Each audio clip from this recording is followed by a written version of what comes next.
So I'll have you know, my physical paperwork came back from my blood work. Yep. Pillar of health. Pillar of health. Fine specimen. Fine of a specimen. Human male. Cholesterol is a little high. Like, I'm supposed to be around 100. Mm-hmm. It's like at 120. Oh, that's fine. He's not 150 yet. Right. So Yet. Yeah. So I gotta keep an eye on that bad boy. Had my lungs x-rayed and all that. The lungs x-rayed. Oh Nice. boy. Yeah. Lungs. Beautiful. Now, the vape help clears it up. You know, that's what It's like steam cleaning. No? Is that bad health advice? Stanley Steamer keeps your lungs clear. So yeah, we have special news, Joseph. Yes. We have a special guest with us. He is a foreigner to our lands. He does not know our ways. I don't know that that's the word you're supposed to use. He's constantly every year, including today, he did it, and I was about to say something, but I just let him go through with it because I know it's important for him. He needs to go through with it every time he's here to tell me the difference between a cookie and a biscuit and a scone. I just let him. I was like, yeah, man, and I was like, you know what? He enjoys it. So I sat there. It's a thing. Ladies and gentlemen, we have Uncle Cody, the King of England, in the house. Well, hello and fuck you. Man, I think you just covered all the bases, no matter what dialect you have. We're the British side over here. Yeah, ain't it? Let's scoot over a bit. So yeah, and actually, fun story. Cody and I, Cody, you're in your 30s, right? 30. Yeah. So yeah, he's getting a little touch and go, but How the knees holding up, bro? Okay. No, you're good. You're good. You got 5 more years until you notice it. I don't know. And He plays all that football. And you he's in shape. You got but that's just gonna run them knees down anymore. That's what I'm saying. And you got 6 or 7 before it really starts letting you know things have changed. But for now, enjoy it. You got and drinking those little waters. I'm sure you'll be They're fine. so small. No, Chris, pick the can up. I want to see what it looks like in your hand. That's absurd.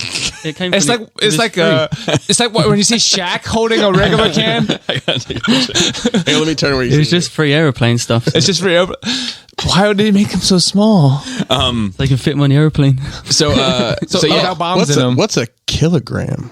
I'm just kidding. So they have these little soda cans in the UK. They don't get too thirsty over there. No, that's called portion control. That's what. Yeah, We lack that. That's the problem with America. But we You can buy them here. That's small. and then so anyway, at the age of 41, as ridiculous as this sounds, I am going to a concert tonight with Cody. You guys are going to get drilled, right? No, and Gomez. No, they're going to get drilled. We're gonna go see Fabio Foreign, along with Bankroll Buna and O.T.9 Bino. This is going to be the most ignorant thing either of y'all have ever seen in your life. Yeah, first concert in how many years? It's probably not going to be the most ignorant thing that I've seen. Well, okay, it's the most ignorant thing you've seen in the past 10 years. Yes, All yes. right, I want a prediction. What is the demographics at this show? 80% white male. All right, like mid-20s, you think? Mm-hmm. That's my guess. Those kids you sent me. That's my guess. Of? Yeah. Okay, that's my guess. and they'll know every word. Probably. Okay. I mean, that's the you can demographic. understand That's the demographic of rap fan music. It is like music fans. But I've been to many rap shows where the demographic at the show didn't necessarily match. So I have 2. What the assumed audience would be. But I'll be honest, and this could be the exception to the rule, you know, because it is very underground. As Gomez testing me right now. Maybe if you tell him, Bobby's like, listen, I got more than 400 followers. Do you want me to live stream this for you on Instagram? Dude, Gomez just texted me and said, it's Woo Wednesday. Oh, wow. Be something different in my world. That's all right. Yeah. So anyway, yeah, that's true. Woo. Yeah, that's a different. Yeah. And you're gonna go after French toast. And we're gonna, dude, that was funny. So I'm gonna make everybody French toast. Is Gomez coming to get French No, toast? I don't think so. Because he lives south. That French toast earlier. What was the last time you went to a concert? You know, that's a good. What was the last concert you went to? So the last concert I went to, I think, was Florence and the Machine. Same vibe. Yeah. So like, it's funny. Same shit, different day, right? The last couple concerts I've been to, the last rap show I went to was Slaughterhouse. And that was probably like 08, 09. And this is the first thing you come back to. No, but for rap wise, because I've been to Tool since then, Pussifer, Florence. I saw Manson since then. I think I saw Rammstein since then. But yeah. So anyway, that's what it is. We're going there. Pray for us. What do you think the percentage of people that can be wearing masks there? So little funsies. Yeah. The ski mask vibe or the Pooh Shiesty. Joe, what was the last Pooh concert? Shiesty. What was the last concert you went to? I can't remember. It's been before I met you guys. Yeah. 6 years ago. I'm trying to think of the last one I went to. I've never been to a rap concert, I don't think. What about you? Cody, what was the last thing? I'm trying to think. I was meant to go to It's gotta be a super System. heavy metal one just before COVID. Well, no, sorry. It was just as and you were COVID. supposed to see Pop Smoke before COVID also. Yeah, but then he died. Yep. No one's seeing him Amongst now, other unfortunately. things, he passed away. Yeah. I think my last one was probably Slayer. So And before that, it was Yellow Wolf. so I've never seen Yellow Wolf. I've never seen Slayer. The Yeah, last Wolf was a good fun show, one dude. I remember, just a great time was the Ozfest. I don't remember last time Yeah. they had an Ozfest, but those were great. The all day thing. Yeah. The concerts are fun, but I don't know. As I got older, I didn't enjoy them anymore. So It's like a big, I don't think I could do a festival at my age. No, it would be Now, hard to maybe do a not. festival. but it's like a con. It's like music con. Yeah, but But like it's outside and it's in July most of the Yeah, time. and you can't go up to your hotel room I if don't you've had have enough. any. I don't have any hair, so that's a whole thing. And then I've seen those Woodstock '99 docs, and I'm like, I don't want to get anywhere near anything like that. No, Bonnaroo, you can keep your tent. That's fine. so. I'm working a festival in June. Oh wow! really? A tattoo Yeah, festival? Download the big metal show. Yeah, No. really. Yeah, in the UK we're working it, doing tattoos in a little tent. No shit. Nice. That's awesome. Yeah. So you'd be sweaty. Is it hard to tattoo people when they're Are you sweaty? going to have like a different quality? It's going to be just like a bunch of smiley faces. It's just like Flash. So. It's all. He's got Yeah, I 4 don't- Pokemon. He's doing. Yeah, That's it. that's it. Yeah. Just stencil, just Heavy like, metal. Pick a sticker. Joe, you got coffee first. Chris, I'm going to pass your nerd week to you, but I'm going to allow our guests to go first. That was almost Absolutely. rude. Absolutely. So, Cody, how has your nerd 3 years been? Try to wrap it up too. We got 3 hours. I didn't get out of collecting, but I sold a lot of stuff in the last 3 years, and then bought some other stuff, and then But you, I mean, you sold a lot of stuff, and and you then started opened a shop. business. Yeah, That's an amazing part. That's great. That's awesome. But you, is it? Yeah. Just ask a question about your. So is it you and your two mates that are in on it? Yeah, so- it's 3 of you together. Yeah, two other geezers. All right. Who's the governor? All 3 of us. So is there an old rich guy somewhere bankrolling you, or did you guys just pull it all? I paid for it out of selling Pokemon cards. Look, that's right. Yeah. You told me about Yeah, that, I sold like It's amazing. 25 grand worth of Pokemon bro. cards. That is wild. amazing. Yeah, so my share of the shop, I'm good. My That's share's all awesome. paid Yeah, up. that's That's show all the awesome. motherfuckers And then, who said collecting cards is a waste of time. Yeah. But yeah, I done. That was the biggest thing, I guess. And it's doing well. I mean, I see you. Yeah, it's really busy. Yeah, we've got That's a good. great team. So Even, that's great. even like through you opened it through COVID. And Yeah, it yeah. was still good. And it's great. Yeah, I mean, you guys' experience through that was probably so different than ours. Probably. I mean, I know it sucked all the way around, but I think you guys had some more severe like Lockdowns. lockdown shit. I mean, Yeah. where obviously it's hard. It would be hard to lock down like this neighborhood. Right, What right, are you right. gonna do? I mean, these motherfuckers would still run through your barricades with their flags on their trucks. Freedom. Ain't nobody gonna tell me how to live. Your neighbor. But yeah, so Yeah. Yeah. I did that. I mean, I don't think I've done much else than that. And then this week, obviously, flew over to sunny America. Sunny. It's gonna be sunny. It's gonna be sunny all week. It's gonna be brutal all week. That's it, really. Had nothing to report on the flight. Yeah. Met a nice guy. You met a ball player on the way in. Yeah, Nice. 6'7" basketball player. He was a cool guy. I actually didn't get his name, so Shout out to I gave him a business card. So maybe. But yeah, he was nice. And then Bobby picked me up, and I'm here. Had Chick-fil-A. Yep, twice already. Twice. You stashed some sauces? I've No, had. I didn't this time actually. I've had more Chick-fil-A in the past 24 hours than I have had all year. I think. really. Wow. Yeah. He always blames me. So you know they sell Chick-fil-A sauce in a big, like a squirt bottle Yeah, I've now at seen the that, yeah. store. I didn't know if they. Yeah, Kate. That was- Kate. It's only for Kate. It's not me that eats it, but Kate's actually gone off it a bit. You know, I he used to didn't bring like- it back all the he time. didn't like Doesn't flavor. like sauce. No. It doesn't like flavor. The first time I ever met Cody, we were in Chicago and we go to a bar restaurant. I don't remember who all it was, but Cody was like, "Can I get a burger? Just what do you want on it? Just the meat and the bread." And they were just like, You don't put anything on it? I'm like, how do Bacon. you? Bacon. Oh, that's right. He got bacon. Yeah, Yeah. more meat. Like, how do you swallow that? No ketchup. No mustard. Just dry just a medium, but it shouldn't be dry. You're gonna need bigger waters. Yeah, but you didn't have any. All that dry ass food you got. I did. right. It was like I had unlimited water. Pig water. So he calls it. So Selena calls it pig water. Water out of the spigot, like out of the out of the sink. Oh, okay. She'll only drink it if it's like filtered or bottled. I'm kind of the same way. Yeah, me too. I don't drink sink water, man. No, I do. So like I used to. So she'll be like, she'll be like. She'll open up the fridge and see that the filtered water is empty, and nobody wants to refill it. Of course not. But they like to leave just a little bit left in there. So they're like, "Oh, I didn't empty it." So Bobby, I don't know if you're up on like that motherfucker, dude, that bakes a whole thing of brownies, and then we'll wait till there's one piece left, and then cut slivers off of it. That's exactly so right. that there's still some brownie left in it. That's So they got actually- to clean the fucking pan. That's actually happening in my house right now. That's awful. Bobby, I don't know if you've seen the technology they've got out now, but you actually can get a refrigerator that has the filtered water and the ice in it. So ours has it, but it broke. You. Like, dude, the more shit that it can do, the more goes wrong with it. I don't know. They got only your stuff though. they got you can like talk to your fridge and like you can call your fridge now and then it's like, hey, show me a picture of the third shelf. Honey, we're out of mayonnaise. Dude, I can't even get my phone to stay on the fucking Wi-Fi. Now my refrigerator's going to send me texts. Yeah, it is. It's going to let you. We noticed you were low on your staples, Bobby, so we ordered you broccoli and celery. yeah, I do. Yeah, I do put it away. Chris, how was your nerd week? Man, it was crazy. So we went on a cleaning binge at the house. Yeah. You know, we had Stanley Steamer come to the house. Oh, really? Yeah. So they steam cleaned our hardwood floors, and they cleaned the carpet in the basement, which obviously has become a workshop. And You should just rip off the that's what Kelly wants to do. It's just carpet's unnecessary. I know. Project for another day. You know, we want to take the carpet off the stairs and then the whole floor. Got a lot of heavy cases. I might need y'all's help one day. You know? Yeah. I can. Let's see what else. To the victor go the spoils, I suppose.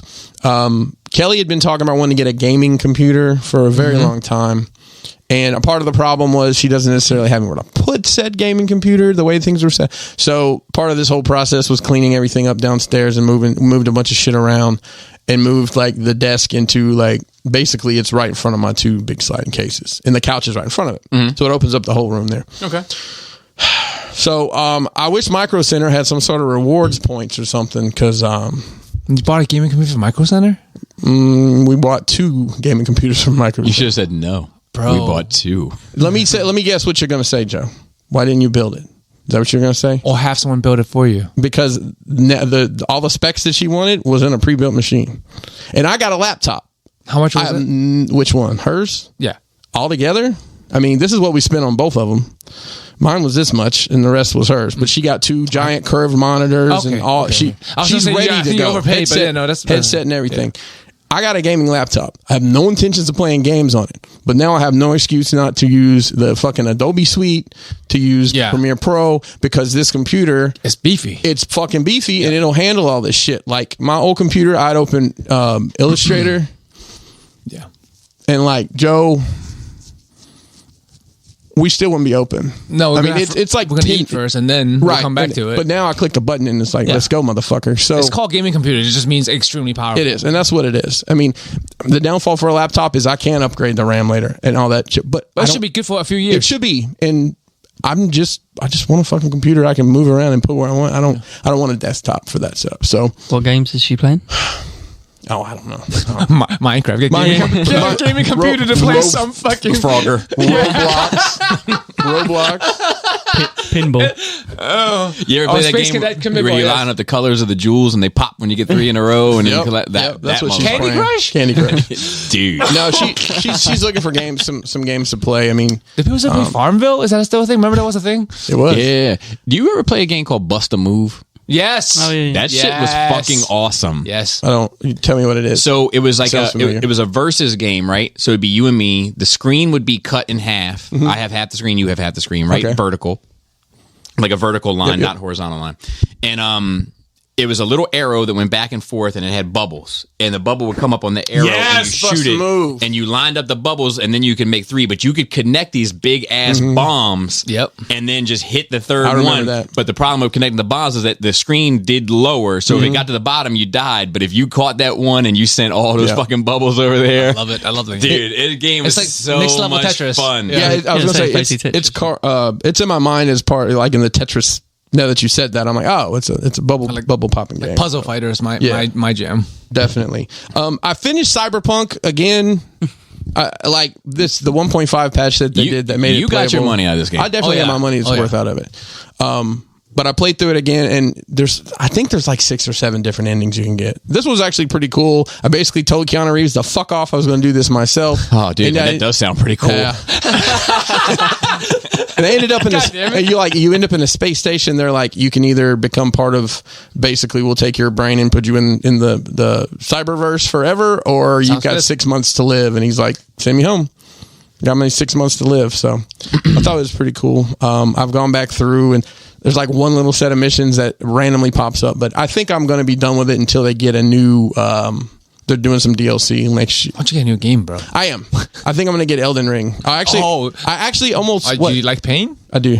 Okay. I do. I do not. Have you played any of the Soul series before? Dude, I just want to look at the fucking castles and get ideas, if I'm being honest. Okay. If I beat somebody, you can get there without dying like 80 Joe, times. I'll call you. I'm rubbish at them games, and I've been playing Elden Ring, and you can basically just sort of go up to an enemy, and then if you think fuck this, you just turn around. Because the other ones you have to beat the boss to get to the next bit. This one you can just fuck off and leave it, and you can just back. That's what everybody's told me. You can just level up, just keep leveling up. The Soul series have better views for you. I don't know. We'll see. Yeah. I mean, no, it's good. Yeah, apparently, it's just like you usually see one view. Because you can't beat the boss. That's the only view you'll get. Because usually that's like a gamer kind of game. Yeah. Yeah, I don't know. Do you even game, bro? No, not really. Not really. Mayans, I've been watching that. The Sons of Anarchy spinoff. Oh, yeah. CM Punk, the wrestler's actually been on there. He plays this like PTSD kind of fucked up dude. So it's an interesting story. Yeah. And it's weird because like he's like super straight edge. Like that's his whole wrestling gimmick. It has been. And he's like drinking in the episode. I'm like, oh, okay. Good for you, Phil. Was the PTSD brought on by the MMA experience? No, yeah? God. It was from the pipe bomb promo. Okay, I don't know what that means. Nothing. It's a joke. Nobody. Wrestling joke. Yeah, it's a wrestling joke. He cut this promo where he like sat on the stage and just ripped literally everybody. It was a work thing, but it came off like, why are they still letting they finally did cut his mic off, but that's called the pipe bomb promo. Okay. I was just trying to be clever. Too many layers here. Cut that. Too That was many a great joke.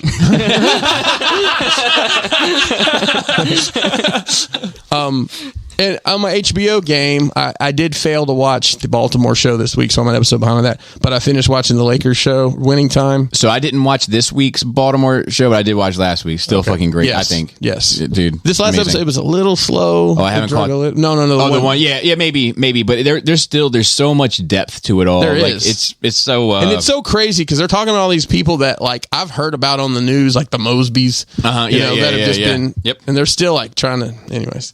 But the Lakers show is fucking great. I mean, the way it's filmed, it's not a documentary. I think a lot's come out. Like, I think there's some lawsuits by some of the people that are in it. Not painted in the best light, but it is entertaining. Everybody I've heard talk about it praises it. Me too. I haven't heard anybody say anything negative about it. And as a basketball fan that grew up, adjacent to this, it's just super interesting. Like, Larry Bird is a fucking dick. Oh yeah, in this show. Like, I've heard that. But like, somebody did come out. I did hear recently, and he was like. Talking about his portrayal in it, and they were like, he was a shit talker. Like he talked a lot of shit. He'll tell you, like I'm gonna pull up over there in baseline, drop a 3 on you. Pop, pop, pop, pop. There it goes. I mean, he told you everything. Jordan was known to do the same thing, but he's such a dick to Magic in this. He's like, he wants nothing to do with it. Really? And the last play of the last game, Pat Riley, who ends up being the coach later, and I just know that because I know that. Mm-hmm. He's the assistant coach, and Magic had wanted to know what the Rookie of the Year vote was. And Pat Riley said, tell me, I'll tell him later. So they were like, down to the last play, Magic was like beat. He's like, I have nothing left to give. Right. He's like, I just want to let you know that the Rookie of the Year voting was 63-3. Well, you're gonna let once you show him, and he did. He showed out on that last game. Wow. Like, I don't know how true that is, but it's fucking great. John C. Reilly, goddamn, he's an American treasure. Yeah, he is. Like, he should be on Mount Rushmore. Take them other schmucks down. Put John C. Reilly up there. I mean, he's such a good fucking actor. He is. He's He amazing. can do no wrong. Tell me something he's done that's not good. I can't, but I can tell you something he did that was great. Boogie Nights. Oh, it was. So was Talladega Nights. Step Brothers. What if Talladega Boogie Nights was together? It'd be weird. I'm a star, I'm a bright shining star. It'd just be fucking and shake driving. and bake. Fucking and driving. Magic Man. Did a fuck ton of work moving shit around, cleaning the house this week. But You start a new opening for work commissions? no, we haven't yet. I'm Good. literally Good on you. Take a break. we are. I mean, honestly, that's like it's super stressful. No, because I've heard you before. Like, yeah, I was taking a break, and then like 2 days later, yeah, we're opening orders. Nope, we're not. I've had people ask me almost every day, we're opening orders. I'm like, soon, don't worry. And the last thing, while Stanley Steamer was doing something that I think they put like a sealant on the floor and we couldn't walk on it. So Kelly and I went downstairs and we watched a movie. We watched District 9. I've seen it before. It's great. That movie. Oh my Love God. that I'd movie. forgotten how far. I think I'd almost forgotten the entire story arc to it. And in my head, I know Chappie and District 9 are both done by, is it Neil Blomkamp? Who was the grip on it, though? The key grip? So it was a South African guy. Okay, gotcha. Yeah. Makes sense. Fucking great. I mean, It is great. Kelly was like, "Is there a District 10?" Apparently they're working on one. So. Like, that's a great thing. That's I'm sorry, go ahead. No, because like originally he was working on a Halo film. And Oh, really? He canceled it, and then he used whatever he was doing to make District 9. Man, it's so and it's I wouldn't mind seeing that dude get a hold of Star Wars. really.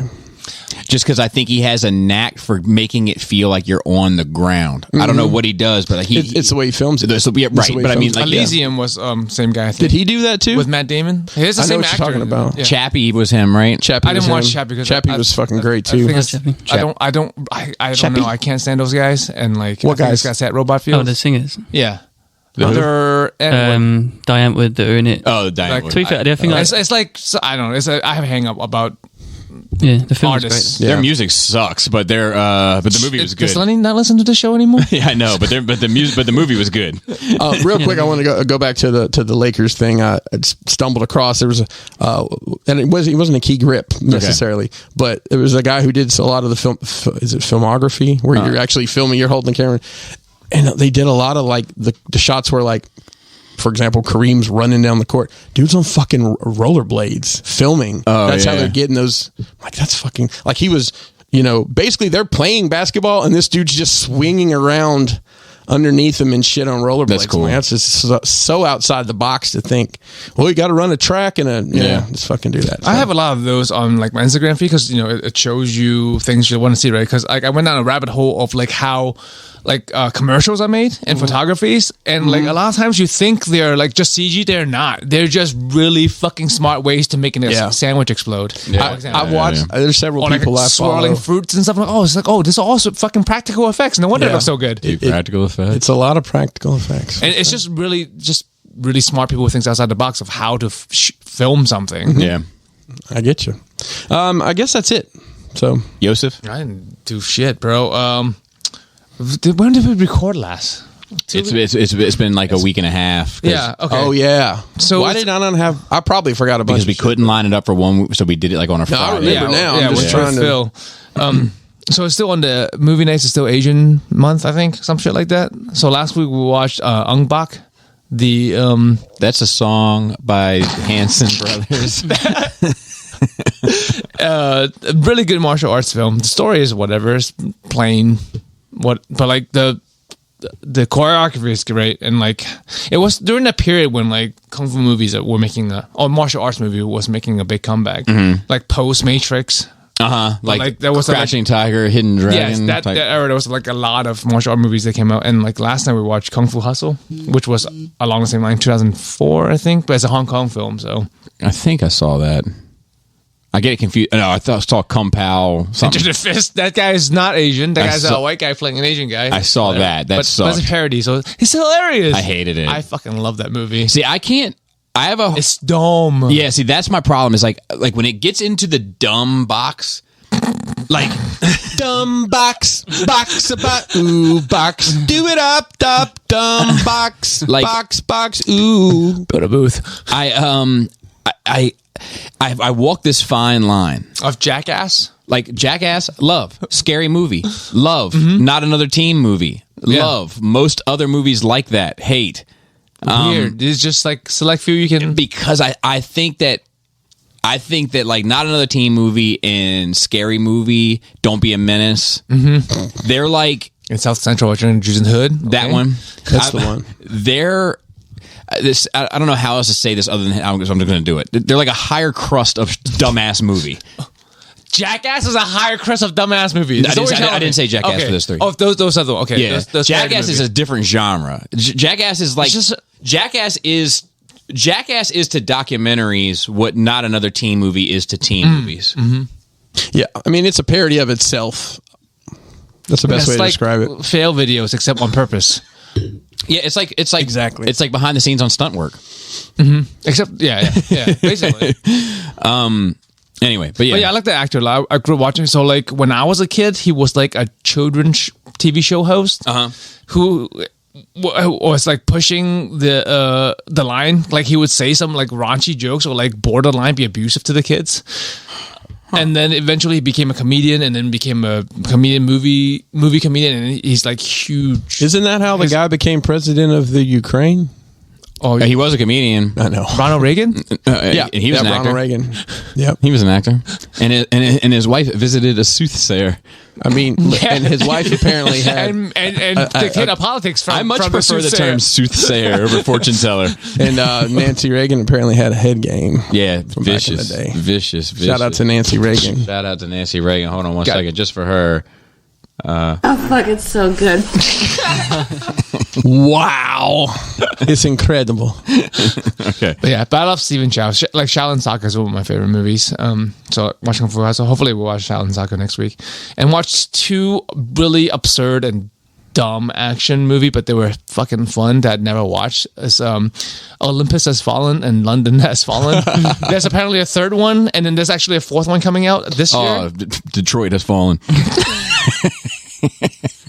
I don't know where they're going with the next one, because the first one was the White House, and then they were like London. And the third one is they call I haven't watched the third one. they call the president something like code name, and it's whatever the code name is has fallen. Okay. And I think It's the Gerard same guy. Brothers, now? 300. Yeah. Did he dine in hell at all? No. Yeah, that's too. They couldn't. But like it's fucking crazy. Is Morgan Freeman the president? You would think Morgan Freeman's in those movies. Yeah. He's We're talking Speaker about of the House. I thought he was the president. No. That's that. That's He was like the acting president in the first movie, because like a bunch of important people got hostaged at the same time. I'm like, God, what happened to him? they got hostaged. Okay, Whatever. It's like, Is it's that like a word? It's like being drilled, right? Tomato. I heard tomato used today. Fuck me up. Did Cody say it or no? Yeah, Cody said it. He's like, I don't really like cheese or tomato sauce. I was like, what the fuck? Did you call ketchup tomato sauce? No. Okay, that would No. be even crazier. No, he was saying why he didn't like pizza. Yeah. Yeah, I know. It's all right. It's fucking insane. It is. I'm sure we don't like whatever you My eat. brain Kenny. like fucking skipped a beat. Tea and crumpets or A roast dinner. Yeah, a little roasted. Why do y'all have Cabbage. Why do you, Yes, why do you- cabbage. You guys eat cabbage? Lots of cabbage? and beans for breakfast? That's the one that always gets me. I don't know, beans for breakfast. Well, I thought it was that's a the cowboy tradition. Usually wear thing. beans on toast. I wonder if with because cheese. the agriculture sucks. Wait, hang on. Beans on toast with cheese. Wait, what? Yeah. Hello? Hold on. Oh, wait, that's just chili cheese dog. yeah, that's what it is. It's a chili cheese. Hot with no dog. And he eats shrimp toast too. I heard about today. Yeah, No, No, that's it's Chinese food. No, but that's like it's a Chinese. Yeah, food. bro, that's Shrimp toast? Was it like ramen? But No, No, it's literally fried bread with like a layer of prawn and stuff, and then sesame seeds. prawn? this motherfucker That's what they said call them in District 9. Oh, I know. Yeah, they do. They do. prawn shop. Oh, can I add something that we saw today actually for my nerd week? That old guy that was thrusting in the mall. So I took Cody to Tyson's today. Oh, it's early when they do the laps. Yes. And this old guy was like, you could tell he came there to like work out, whatever. Yeah, they did a lap. But he didn't do a lap. He's just holding onto the railing and like fucking the air. like just doing like video it like thrust, like pelvic thrust. What song would you have put to it? Now you can tell by the way I move.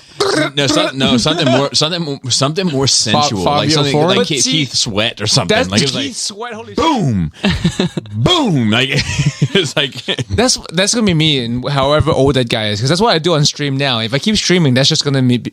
Dude, but me like on air, it was hips. it was crazy. It was, and then like, was he Asian? Because Asian, no, okay, old Asian guys, old white guy, and we got and there was something that happened. I'm not sure if it was racist or not, but I did see it. He walked past a group of young guys, and after he walked past him, he reached back and grabbed his pocket just to make sure his wallet was still there. Like. How hard were you watching this guy, bro? He was like 5 feet ahead of me. Okay, like, you know what I mean? It was like he's old it's as hell. It's not like you're sitting and just people watching. He's old as hell. He's walking slow as fuck, Joe. He's like I'm trying to get around him, really. But we went. He was there. We were there an hour early. I thought shit opened at 10 and opened at 11. Really? Yeah. So we went up. Bougie ass mall. So I know. So we went up to just like ours. We went up to Chick-fil-A, of course, to get some breakfast. Came back. He's still in the same spot. This old dude. He may get more trim than the rest of us combined. Yeah, I mean, only if he works on houses. He might. But I'll tell you, there is like old ladies, paint houses. Old ladies. I mean, I don't know how much experience you have with them. I don't do anything. I know about them. Hornballs, so, bro. Well, we have some listeners, dude. Yeah. Oh, shout out to you, ma'am. Oh yeah, I remember there was one time that a bunch of old ladies were they listen. So look, I don't mean any disrespect, but like I think that the closest thing that females have to a 16-year-old boy is a 70-plus-year-old woman.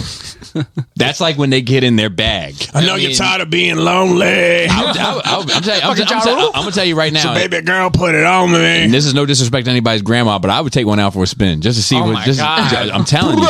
I mean, I guess eventually you will. Because no. Now change that M to a G, and you can gilf all day. Because I want to see. I want to GGILF.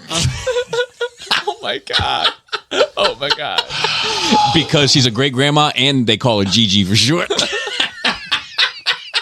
Make sure she got a medic alert bracelet if you break her hip, Bobby. But they're what is happening? They get after it. Like they get like they do. We have mopping contracts in old people's homes, and every now and then we have to go into like the cafeteria areas or wherever. They will be like, "Ooh, come over here. Oh, don't bend over to pick up that mop there. Turn your body this way." Are you serious? Oh my god! So dude. what I'll tell you, it's like it's the construction site. But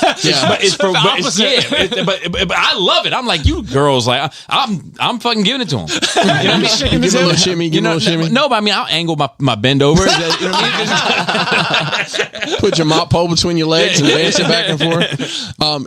So let's answer this question. I wonder how much of that is because of the level of Viagra that's present in those situations. Dude, I don't. You know, like the highest rise in STDs. The highest rise in STDs has been in old folks. No, you haven't. Dude, I prescribe creams, ointments, STDs, pills, and UTI drugs to old people all day, every day. I think it's just as women get older, they start letting go of like the lady like element, like, you know, like they start letting their inhibitions, you know, it's like they got this constant buzz, and they're all on that hormonal replacement therapy too. Well, and here's the thing, like if you're of a certain age and your life partner has passed on, I mean, are you really going to try to, like, at 75 wrap up somebody else for 20 more years, or are you just going to get your freak flag? Sex drive goes away at some point. I thought it did too. I thought it all dried up, and I think it goes away more.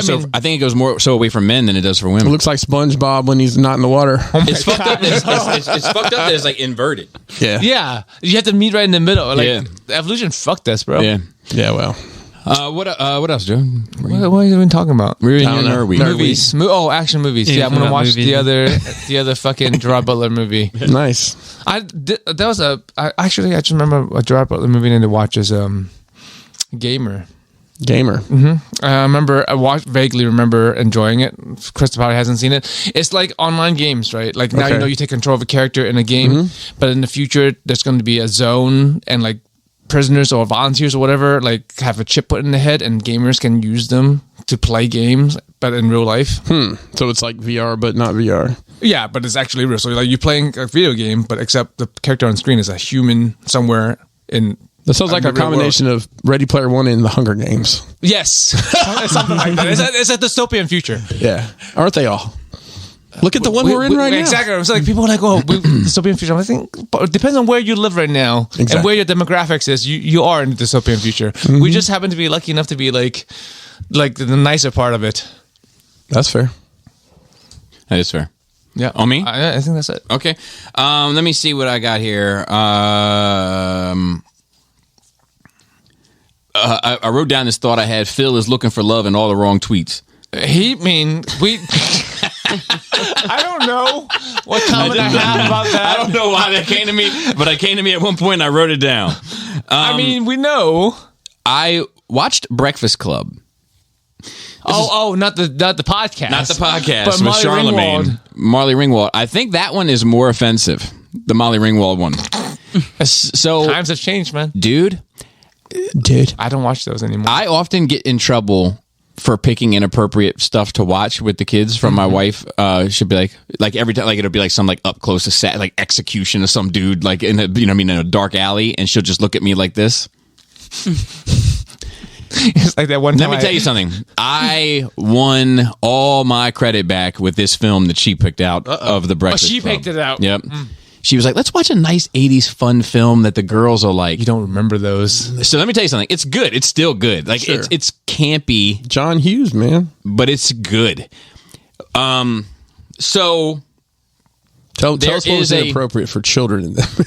So there's a lot of sex talk, oral sex, et cetera, across the board. There's one scene where he's like he's hiding or something. He's underneath the table. He like shoves his head in between Molly Ringwald's legs. Mm-hmm. Like, why? You know what I mean? Like, there's a bad word. You're not, I just sound like a child. This is what Camille Foster's wasn't talking about. Can I say something real quick about that too? Another one, Lau from Patreon wrote, it was like, the best thing Bobby ever turned me on to is the Fifth Column podcast. But it's not my Fifth Column. It's that other one that every now and then gets rid. Let me tell you something.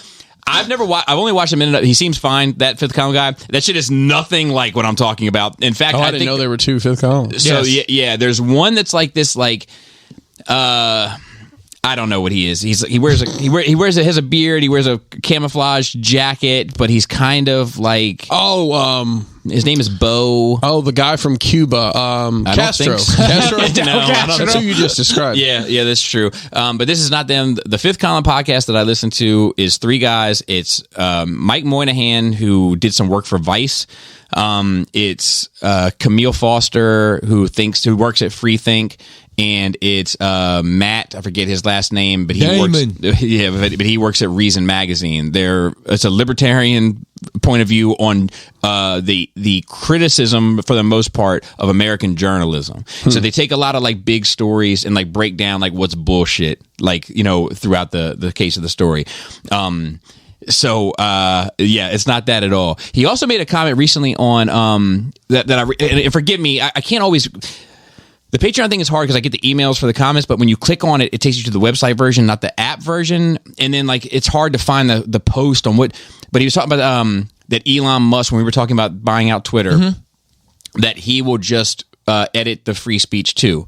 And if he does, that sucks. But right now he's not, and he hasn't really have complete control over it either. But he's also tweeted out that he's like, please criticize me. That's what free speech is. Right. What we do know is that Twitter now is not. Yeah.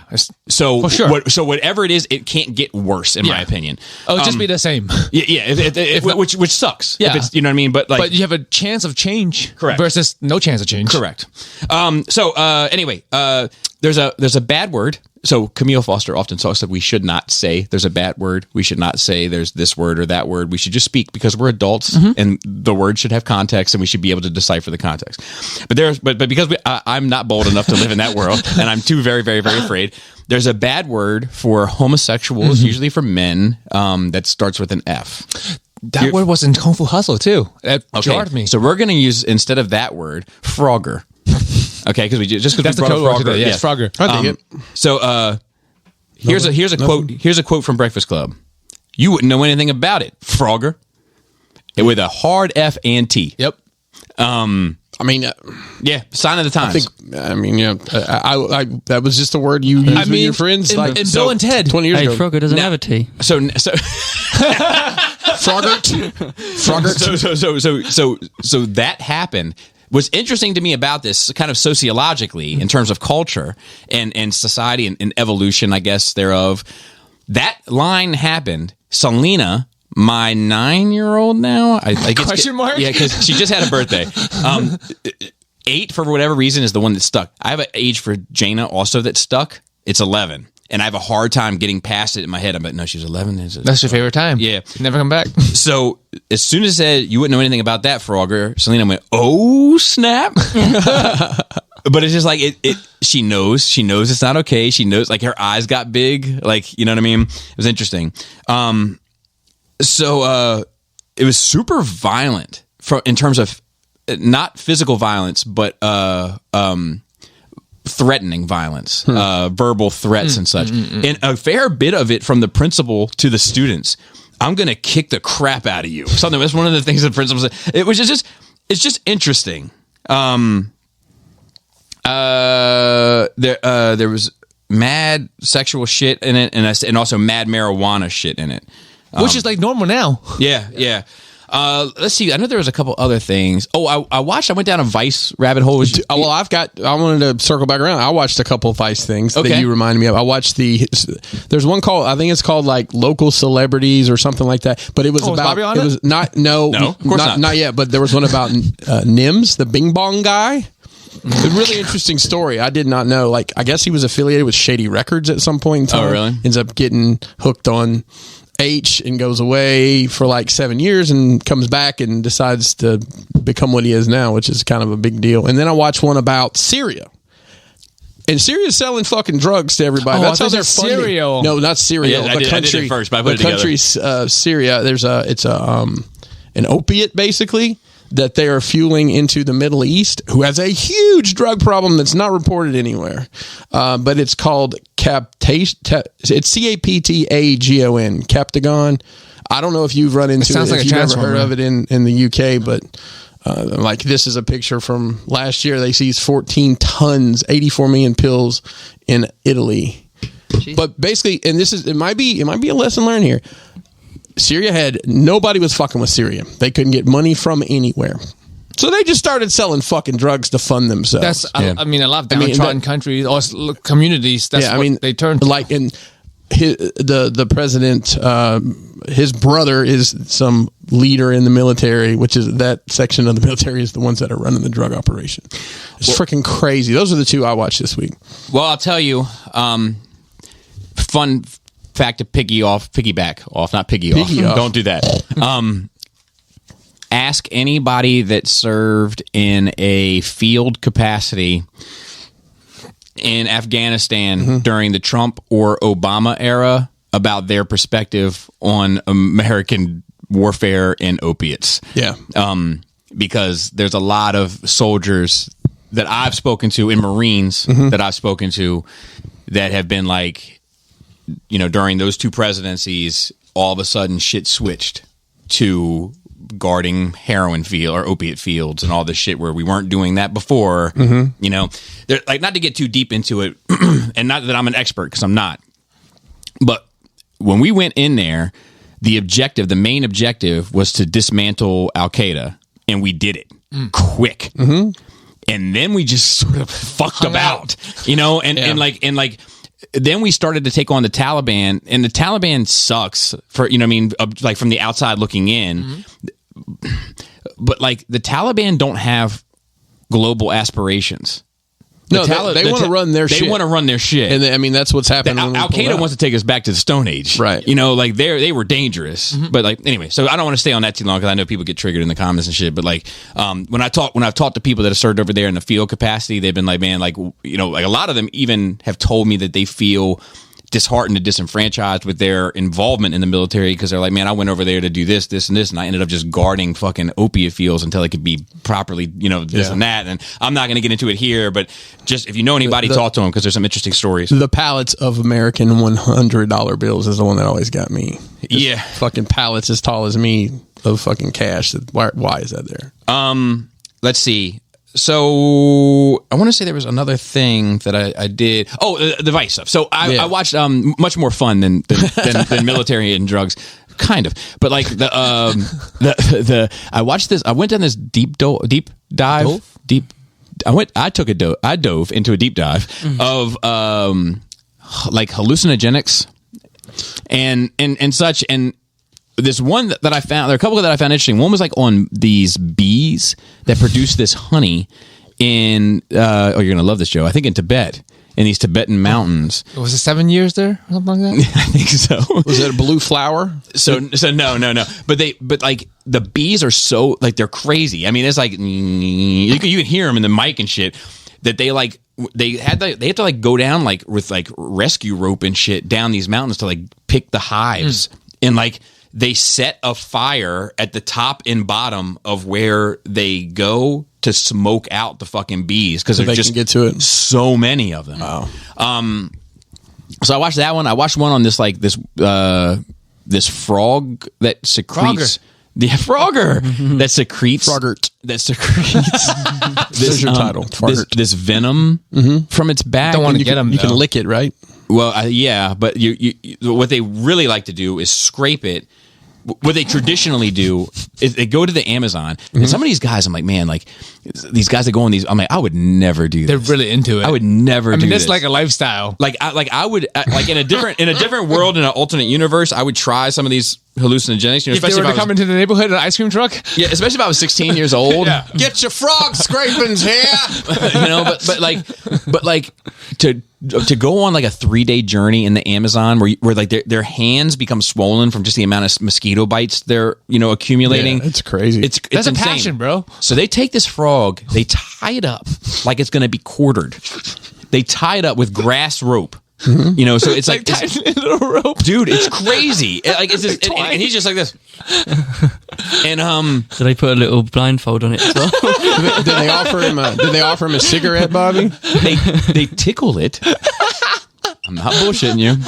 I'm not bullshitting you. Yeah, my man said feather. They tickle it like on his ribs, like coochie tickle, and it starts secreting this venom. They scrape the venom off with like a stick. Then they take another stick, light it on fire, burn you with it, and then scrape the venom in the burn. And the guy who's doing it, the Vice guy, is like, pretty sure they could have just put this in my nose, but we'll go with it. Because it needs to enter the membrane. That is wild. But it fucked him up. But the thing is, I mean, do you want that experience in the middle of the goddamn jungle for how many hours? To have it. I know, but so, bro, you're not about that life, bro. Why they had a hell of a time finding this frog, right? I mean, they had like a guide or whatever. Oh right? yeah, they had multiple guides. Okay, spiritual journey. Bro. They eventually find this. And hang on, what happens to the frog after? Did they give him a cigarette after? No. But they untied it from like the little and let him go. Hop away. I think they picked him up and like put him back. Like they respect it, obved until they tie it up, tickle it, and make juice. Yeah, but you can tell they like tie it up, tickle it, rub it down. The frog just turns around and flips him up as it goes away. Who came up with those procedures? Somebody came up with those procedures. Why don't they just eat the legs while they're there? All of this is fair, but like you could tell they are handling it. They've done it before, and they're not hurting it. Yeah. And they're not capturing them either. Correct. Surprisingly, Yeah, they're letting it go back. There's no frog farms that secrete. There's just little robots that. They got lobster mouths, and they're just tickling them on the sides. I had a buddy of mine who had little long, skinny fingers, and they look like lobster hands. Like your fingers look like lobster legs. Lobster mouth is a horrifying thing. It's like all these feathers and. Yeah. Anyway, while they're in the jungle, like when they're looking for the frog, they can't find it. But but they end up finding all this ayahuasca. No. So the guy's like, they do that instead. So the guy's like, well, I'll just take a bit of that, and then he's like, do you have any DMT? Like, do you have any plants that have DMT in it? And they're like, no. And the guy, like the narrator, is like, DMT is like an 80% of all plant life. I'm pretty sure there's some here. He just doesn't know, which is fine. So when he gets back to the mainland, he's like, well, no better way to finish off this journey than with a bit of ayahuasca trip, because the ayahuasca vine, you need the DMT to trigger the effect of it. Like it doesn't just. You can't just get high off of it. You can't just eat it. Yeah. So then he makes a little bit of that, and he goes on another trip. But it was a but it was a good watch. Journeys. It was a good like journey. Seems like a wild trip. Yeah, pretty much. I watched, I think that was it. And then I watched like some interviews and stuff, but nothing crazy. So I think we can just get into notes, really. I got a full week ahead of me. A lot of housekeeping and cleaning here. I power washed. I'll tell you, the yard looks phenomenal. Oh, well, thank you. But like, so my wife had a shitty Mother's Day. I got off work and just tried to celebrate it. I wasn't in the best of moods. It was a rainy day, so like we couldn't get anything done that she wanted to get done. But I can't just sit. Like I'll start getting depressed and shit. Like I need to be active. I need to do shit. Right. So like, so you licked a frog's back. Yeah. So like we're went outside looking for some frogs. I call it scrolling into the slump. So like I noticed myself scrolling into the slump, and I was like, I need to get moving. So like she took that as now we're making this day about me. And like that's not what I wanted. We could have done whatever she wanted to do. I could have hand vacuumed her entire closet and been perfectly happy. I just needed to get out of the chair. Right. But anyway, so it was a rough day. This Mother's Day we did the whole weekend. Much better. Good cooking, good wine, good vibes, good music, good power washing. Did the backyard. There's just like you just got the house together. Like she felt good, I felt good, everybody felt good. Kids did shit for her. I forgot to mention Mother's Day. I called my mom. Mm-hmm. That's all I did for my mom. But Kelly and Kelly's still been ordering. I mentioned we were doing the meals that come. You prepare them. I think HelloFresh is the one we're on right now. But Kennedy, Mason, and I cooked one of these meals for dinner, and we had a fucking great time doing it. Oh, nice. So we had tentatively said we'd do that every week, but we didn't do this past week. I think there were some feelings about that. Sorry, babe. So are we ready to get into notes? into notes a bit? Yeah. Not much. There's not much. Yeah. First of all, one of our listeners, and I'm not going to put his name out there because I don't know if he wants his name out there. No first and last name, huh? Suffered a tragic loss. Do you know about this? So he lost his wife, and it sucks. And I'm not going to expose his family business, but they have a daughter, and I'm just, my heart fucking breaks for this dude. So if it's all the same, I believe her, I'm not going to say her name. I shouldn't say her name. Her name is E, is her initial, and I'm just going to have a moment of silence for her.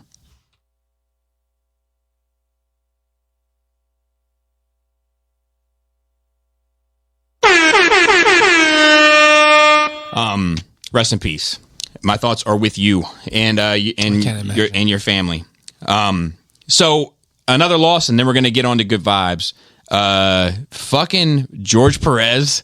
And I mean, I know he's old and was sick and all that. He's been sick for a while. But I mean, like, you talk about like iconic artwork, like Superman holding Supergirl dead, screaming out, crying. Fucking the Infinity Gauntlet cover, like some of the stuff that he's done for Infinite Crisis later on, like just fucking like almost every like big splash thing that he's ever done is a poster you can buy right now. Yeah, you know what I mean. But yeah, just rest in peace to all involved. And I am going to put this out there. The gentleman who lost his wife, he passed on a word of advice to me, and I'm going to pass it on to everybody else, because if we can't learn from loss and from tragic shit, then what's I don't know, what can we take from it? But he is having some difficulties with some of their affairs regarding passwords and such. So he just passed it on that, like, important stuff out there, like get your significant other's passwords and stuff, or have them keep it in a book somewhere or somewhere where it can be accessed. And I was telling Joe off air that, like, Laura has all mine, and it's easy to remember because they're all 1, 2, 3, 4, 5, 6, 7, and then an exclamation point if you need one. Yeah. All question mark. Or 1, 2, 3 ABC exclamation. You know what I mean? Password 1. Correct. So there's it's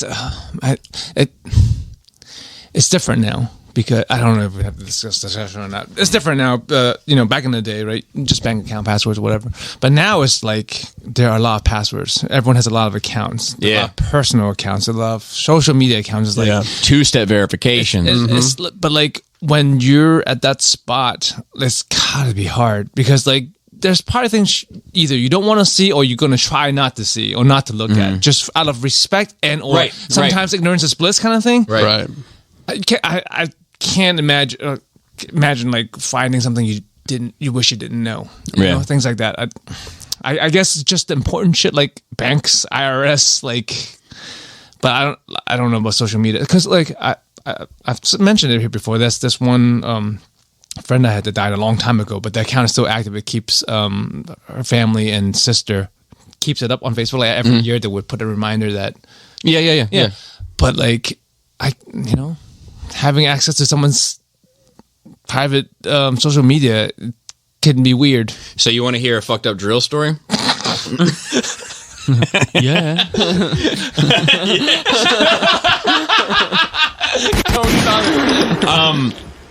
So there is this Blicky member, Cho, Gangster Disciple. Names aren't important here, I'm sure. These are his gang affiliations. Oh, sorry. I didn't know we were... That's not his full name. His name is Nick Blicky. He was killed a couple years ago. And his mom runs his social media now. And is trying to help like promote, like, because he had a lot of music that hadn't come out and all this stuff. So she like helps promote it and everything else. So one of the ops, as it were, the opposition, Christopher, if you're familiar, he said he had a shot of liquor, and he was like to Nick Blicky, and like took the shot, like being ironic because he doesn't like Nick Blicky and is more than likely happy that he's gone. Well, his mom from the Nick Blicky account responded back and said, might as well take a shot for and name some of this guy's dead friends as well. And then this guy just responded back like, oh shit, they got IG in heaven now? That's great. That's great. And it's fucked up, but like it's such a circus. Anyway, okay. So the next bit of news is the Sex Pistols trailer. Did anybody watch this? No, and honestly, I don't know. I don't know that I care enough about it to watch it. So I'm familiar with the situation. But. I'm pretty interested in it. Like I'm excited about it. It looks yes, and it looks great. Like it looks like the film itself looks grainy and not like clean, and which I thought was like the right approach for it. What do you guys think about that? Because like that Lakers show is really stylized. Do you think something that is set in a time period where everything wasn't in full HD? Do you think that sets the tone and puts you in the mindset? I think it can. I think it's no different than using like color filters for. Yeah. I think it's like a right tool for the right job, you know. But this one, it looks fucking awesome to me. And my only concern: have you ever seen Sid and Nancy? Anybody? No, I don't. I know what you're talking about. I've never seen it though. So it's fantastic. And it's not really about the Sex Pistols. To be fair, it's much more about Sid Vicious and I don't know if it can top Sid and Nancy for me, but not that it needs to either. I can just like both. You know, they don't need to be in competition. That's right. But I am excited for it. Like I like these I like the film, like the music story movies, and I do find that a lot of them, the ones that are more complicated and more fucked up, don't get the same spotlight. Like even like if you look at like the Elton John one, right, which I do like. Yeah. It's kind of an easy to digest story. You kind of understand it. It's kind of, not to say that it's like it's clean, but it is kind of Cinderella-y. And you know what I mean? Like the one about Queen. Yeah, sorry, I couldn't get there. Same thing. It was like, yeah, agreed. This guy had a hard life. There's no doubt about it. No doubt about it. It was probably harder than what you're showing us. Yeah, with your fake teeth. But like, but this one looks like this. It feels like it's no holds barred, which I'm excited about. And then the other thing is let me make sure I'm not cutting anything. The She-Hulk trailer. Did you see that? I saw enough. I saw stills. Like, I'm hoping the CGI is not done, but then why are they showing us this? Yeah, because that looked like something that, like, you know, Agents of S.H.I.E.L.D. level. Yeah. She looks like Fiona from Shrek a bit at times. Bro, that's why All-Star came to mind when I saw it. Same energy, right? Yeah. Mm-hmm. I wasn't impressed, but like at the same time, like I am. At first, it was hard for me to get an idea of her scale. How big? Yeah. And at first, I thought that she wasn't big enough watching the trailer. But at the end, they show her like she rips the door off. She takes a dude home. Yeah, and she like carries him like a child. And like I was like, oh, okay, she's big. She's like, would you want him to play that dude? Yeah, I'm up for that. But oh man, that's good stuff. But like I do think in the same breath that she's kind of how to say this. She's sexier than she is fit or muscular, and she probably should be more muscular than she is sexy. I agree. Shout out to the 1993 Marvel Illustrated. Oh yeah, dude, I have that, man. I did. I had them. I still have it. The Psylocke one on her knees with the little waterfall in the background. Man, listen, hands up on it. The gold. Oh man, listen. I had thoughts, man. Hey, the cool thing is, and we're tying it back around, that we get. I don't think his name's Adam Frogurt like we have written here, but the Frogman is in the he's canon in the Marvel universe now because he's apparently in this trailer in the background. I didn't see it. But. Oh, is that who that was? That I keep seeing stills of him. And I don't know who it was. Well, they released a figure not too long ago with Frogman. Yeah. Kind of hung out at Target probably longer than it should have, but everybody's now probably it'll fly. Oh yeah, just like the ones they eat. Yep. You got a real tongue for the game. Tickle them, and then they fucking make juice. Oh, wait, hang on. That Does that work for all frogs, or is it just those? Specific. No, it's just this one. You can't just. Are they like mushrooms? So can you pick the wrong frog that looks like the right frogs, and then you fucking die? I would imagine. That's why you need some a guide, frogs right? are fucking dangerous. Yeah, you know what I mean? I can touch build them a and you rig. die. Some of them. I can build us a frog torture rig where it's got 4 corners and Just Another one like that a I watched mattress. was this guy that like harnesses snake venom. Oh, and those little jars with the skin on top. I went to that church. Yeah, I bet you did. I forgot what that shit is called. But like, he takes. It's Christian though. But he does it for like health reasons. Like it's like. That sounds like some ancient Chinese secret bullshit. So I agree, but like this. What is the ancient Chinese secret, Joe? That's all bullshit. Okay, cool. The secret is that it's bullshit. His mentor. I'm not saying that I believe in it. You won't see any snakes around here because I'm fucking terrified of them. Don't come to my house. But his mentor lived to be 101. Wow. But drinking snake venom. Well, they inject it. Oh, do they burn them and then rub it in the hole? No. Let's try that. No. I mean, there's a bee venom, guys, of people that sting themselves. So but anyway. there's also the cigarettes and bacon guy that lives to be 105. Right, that's true too. But he just having him grab these snakes and like fuck with them and like make them. I'm like, fuck you, fuck you. I hate how fucking dumb you are. You know what I mean? Like That's not coming from you. Yeah, like I fucking hate you.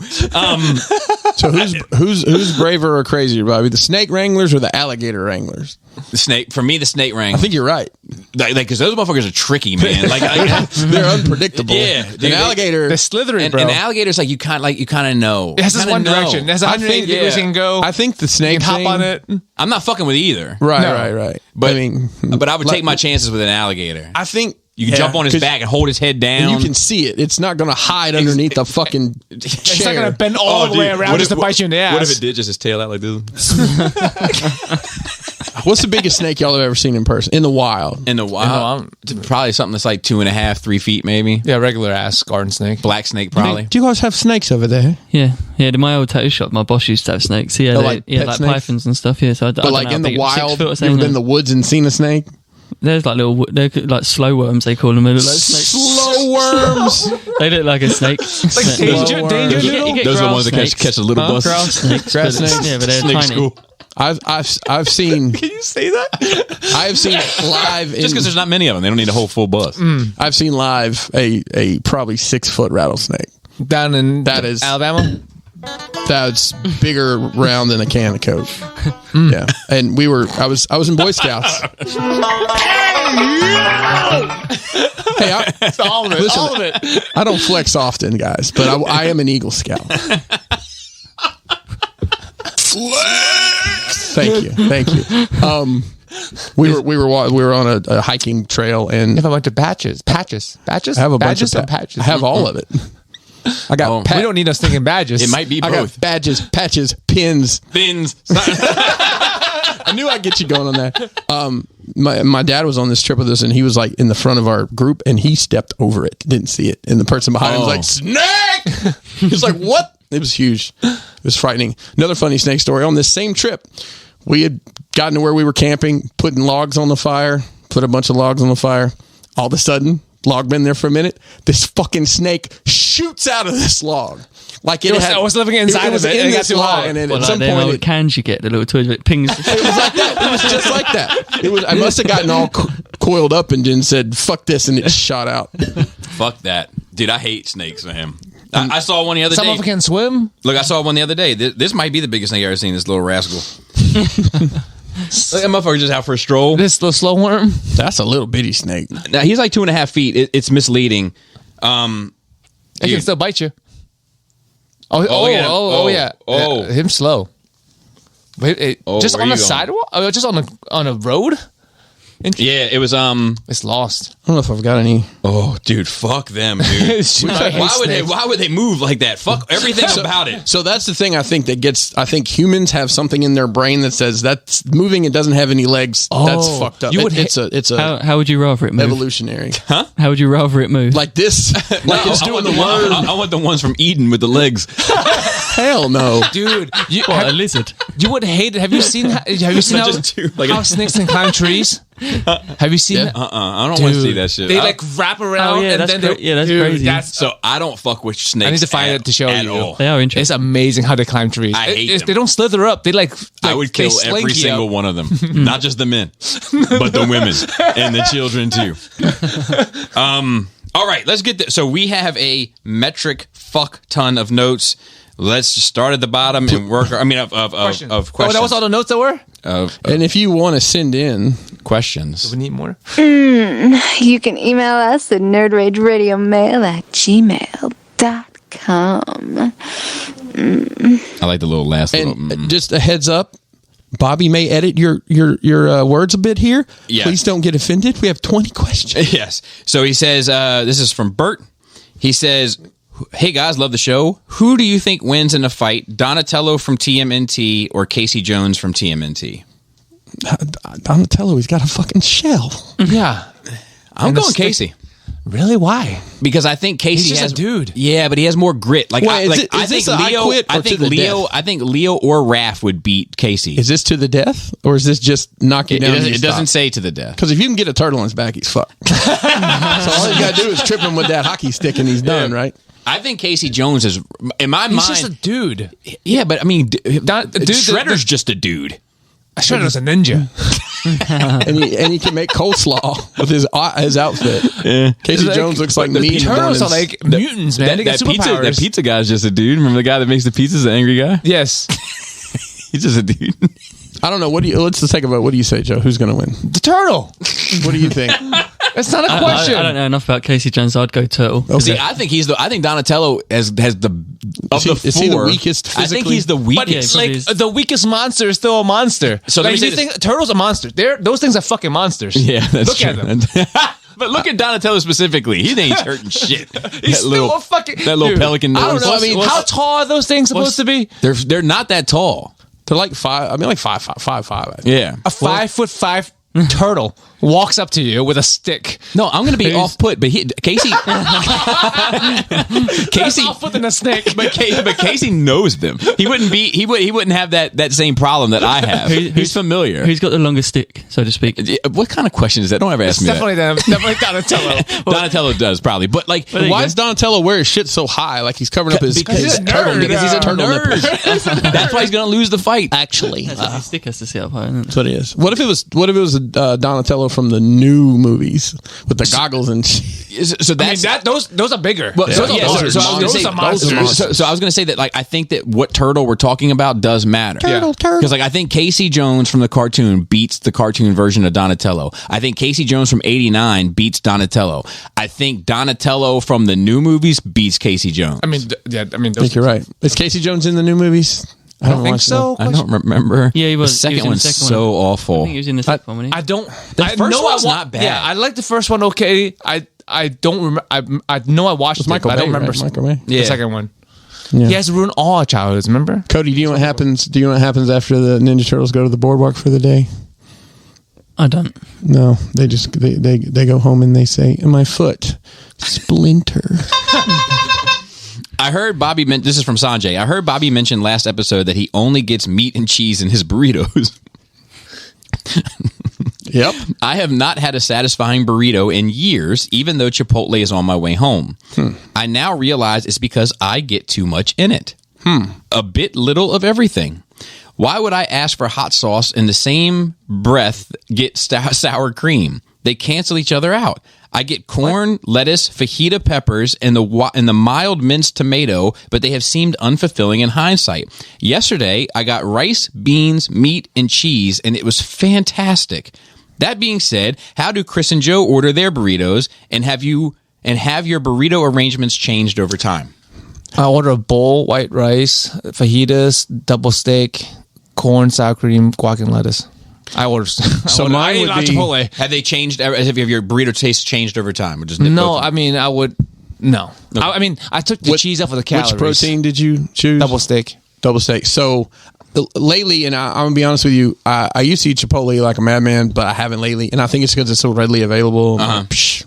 Yeah, if I ain't got to work for it. So I get a bowl as well, but I also get a side of tortillas because they're like 25 cents for 3 tortillas. So I just kind of make my own little. I like the. I mean, I like. Okay, so preference wise, I would have the wrap and cheese, but I take those out for the calories. So I have brown rice, beans, corn salsa, tomatillo. Is that the green? Which one's the green salsa? The verde sauce. And relish, I believe. It's not. It's sure as shit ain't. Wasabi. And I got to start over now. Brown rice, beans, the corn salsa, the green sauce. Usually I get chicken. I recently, the past couple times I've been there, I've gotten there. It's a vegan chorizo. It's really fucking good. And I don't get guac on it, but I always get guac and chips. Guac's extra, by the way, if you didn't know that. It's kind of a joke, they always ask. And that's changed over time. Afterwards, do you put anything on after? Because I have to. No. I put green Tabasco and lemon. Oh, that's a good call. Afterwards. And that's just like Chipotle. If I'm ordering a burrito somewhere else, there's no telling. Why would you get burrito anywhere else? Because I can go to a taco truck and get a burrito. I get tacos at taco trucks, bro. They don't call them burrito trucks. You don't know where carne asada actually is really good from taco truck. Colin from Florida. Says, and Cody doesn't eat burritos, so we'll just nip that in the bud. If I was going to, I'd just have steak and chicken and rice in a wrap. So. Rice, hello. Well, we established today that he will eat plain white rice. No, he'll put some salt in it and one twist of cracked pepper. Well, that was a joke. But you know what the fuck he's staying as far away from as possible? Wild rice. Doesn't trust it. Oh, it's wild. You probably wouldn't eat Chipotle rice, right? Because it got cilantro in it. I don't even know. You ever had Chipotle? He doesn't know what it is. Well, we don't have it in the UK. I know where it is, but I never had it. No. You have Qdoba over there? Qdoba. It's the same thing. I don't fuck with that. I've never had here. it. That goddamn Qdoba bullshit. Colin from Florida. Hey guys, love the show. Been listening since 2019. Oh man, old school. When did we start? Let's see, and look forward to listening each Wednesday now that I'm a patron. So yeah, dude, another one. Extra. Now for my question. I began collecting MP Transformers a year ago after realizing how great they could be thanks to Fans Toys, but it almost never happened. The first MPs I thought I wanted were the Bayverse designs. My expectations were that I'd love them since I had nostalgia when I was like 10. Nah, they sucked, looked horrific on a shelf, sucked to pose, took 90 years to transform, and cost so much compared to Chugs. I was almost completely out until I found a local deal on FTC spray and realized how great the high-grade figures were. Was there ever an expensive purchase or line you went in on that almost put you off of continuing to collect expensive, high quality figures, statues, etc.? Something that made you question why you even bothered. Expensive purchase or a line you went in on that almost put you off. I've got an easy one for that. So something that made you question why, but I don't know because of the money. It could have been an experience with the figure or Transformers. I mean, for me, is because I collect third party, and it became very hard to focus on what I want because there's too many different companies making too many things that are slightly different, and like it was overwhelming, and I gave up because at the beginning I was collecting everything, and then I tried to focus on what I want, and then realizing what I want doesn't exist. It's fair. I think for me it was just it was in lockdown that way. I think because it helped because I needed a bit of money because obviously I weren't working. But I was like looking at my collection. I think something came in that was a character I just don't care about. And then I sat there. I was like, I don't really care about half of these characters. I was just collecting because it was the next thing. So then I stripped it all back and just kept the characters I like. And then that's the only thing that's ever done that, but not got me out of collecting. But just I've had that happen too, specifically with Transformers. Like I've had like. Tiger Tracks? Tiger Tracks is one. Tiger Tracks is one. I'll tell you what, I bought the first bot of that Road Caesar. Yes. And when I got that, I was like, "Oh shit!" And all I saw in my mind was, "There's $200 more to complete this, and I don't give one fuck about it." Yep. And those two experiences were big game changers for me. But I have another one too, but I'm gonna wait till after you. Yeah, so mine was Hot Toys initially. So mine is Hot Toys too. So my first Hot Toys I ever had was it wasn't one of. I mean, Hot Toys has evolved rapidly, to be honest. Mm-hmm. They went from a military action figure company to getting some licenses, and pretty early on in that they got the Batman Nolanverse stuff, and I got it off eBay. It was secondhand, but I just thought it was a piece of shit. The hand broke like as soon as I got it out of the box. There wasn't any extra pegs, and it was just a frustrating experience for me. I'm like, I know how expensive this could be. So, and I backed away, and then I got back into it, unfortunately, and then I fucked you over, and now we're here. So I've had two experiences. One is with statues, because I've had a number of the higher expensive statues break on me. Mm-hmm. The Imaginary Arts ones, obviously, because they're not the best made, and then that Prime One Daenerys dragons, a bunch of them broke in the process, and like. And not in a Bobby Hamfist way, just for the listeners. It's just they're fragile. Yeah, they're very fragile, and like just getting them placed is challenging, and they don't always go together smoothly. It's like depends on the company. Yeah. So so that's one, but also Hot Toys for me because of the broken promises for Hot Toys. Like, I thought it was because of Endgame. Well, no, not because of Endgame, but I have a cheroot with the expectation of getting a base. Yes. But no base. Of course not. I have a Jin and a K2SO with the expectation of getting a Cassian. Well, you just have a hole for that. But no Cassian. Because there's a show. Or two tubes. Agreed. Two tubes. But I would I would get a two tubes.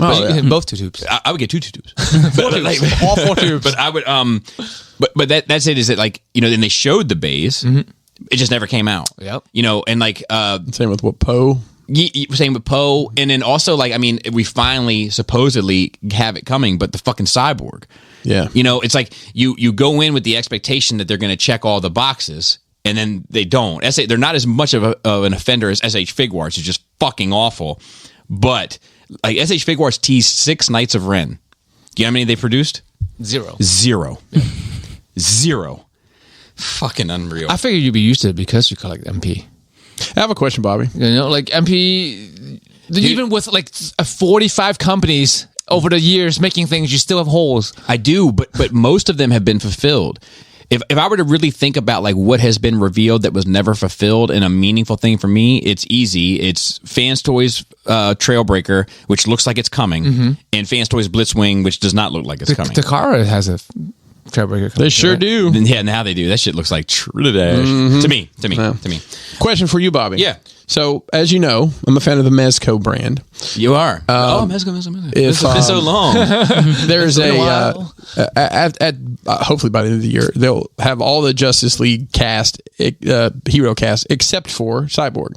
If I was going to get a Cyborg that you think would fit in with that, what would you suggest? Mafex. Okay. And it's Great. trash. Oh, even better. It stands there, though. But it looks good. Sold. It just gotta, bro, come on. It's action figure. It just gotta stand there. Okay. I saw the McFarlane one the other day, and of course it's too fucking big. I mean, really, if it comes down to, like, I don't know.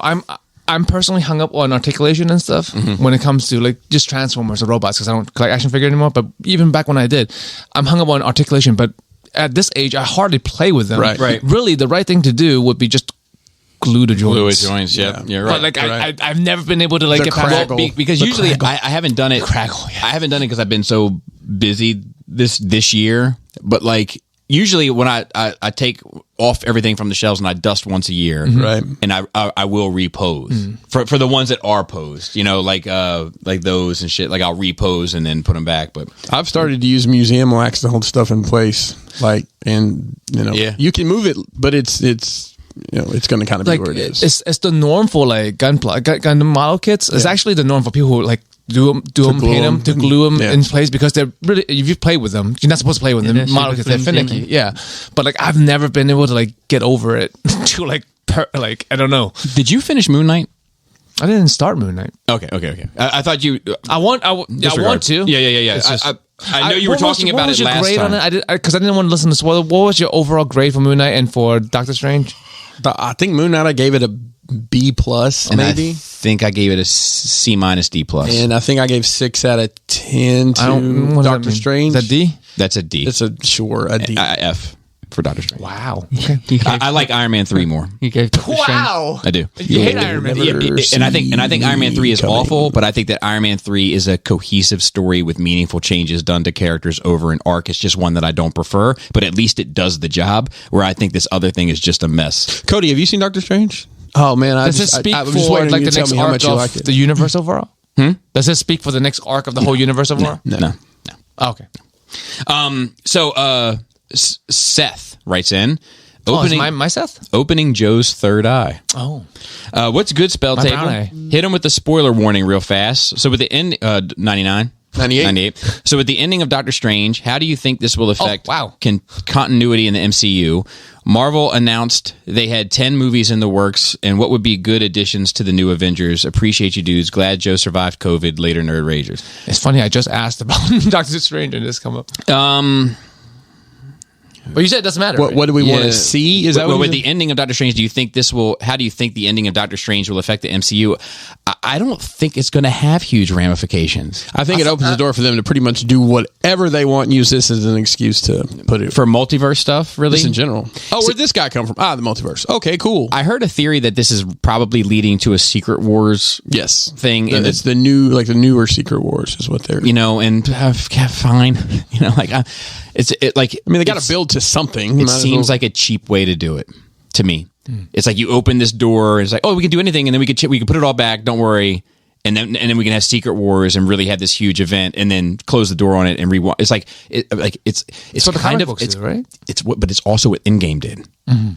It's like they're just going to do the same thing again. They're going to have this thing, is going to have this, and then they can undo it all with a stroke of a pen. Yep. And they keep printing money. But I feel like that's accurate to the source material. It's in spirit. I mean, but not with the first arc of, not with the first phase of Right. first But or second but like, phase. I mean, this may be 5 years out. It's like But this might be. I think this is that phase. What phase are we in? 5? Is this 5? but this Four. We're in phase 4. Thought we were in but 5. Phase 3 was Endgame. Okay. But this speaks to the like history repeats itself, and what's the source I don't know, spirit or whatever it is of the content. Like if you wanted something to what the hell came out from your what is that? He drank coffee and then he just spat out some frog juice. I'm like, Quick, somebody burn him. who let 6 Joes in here?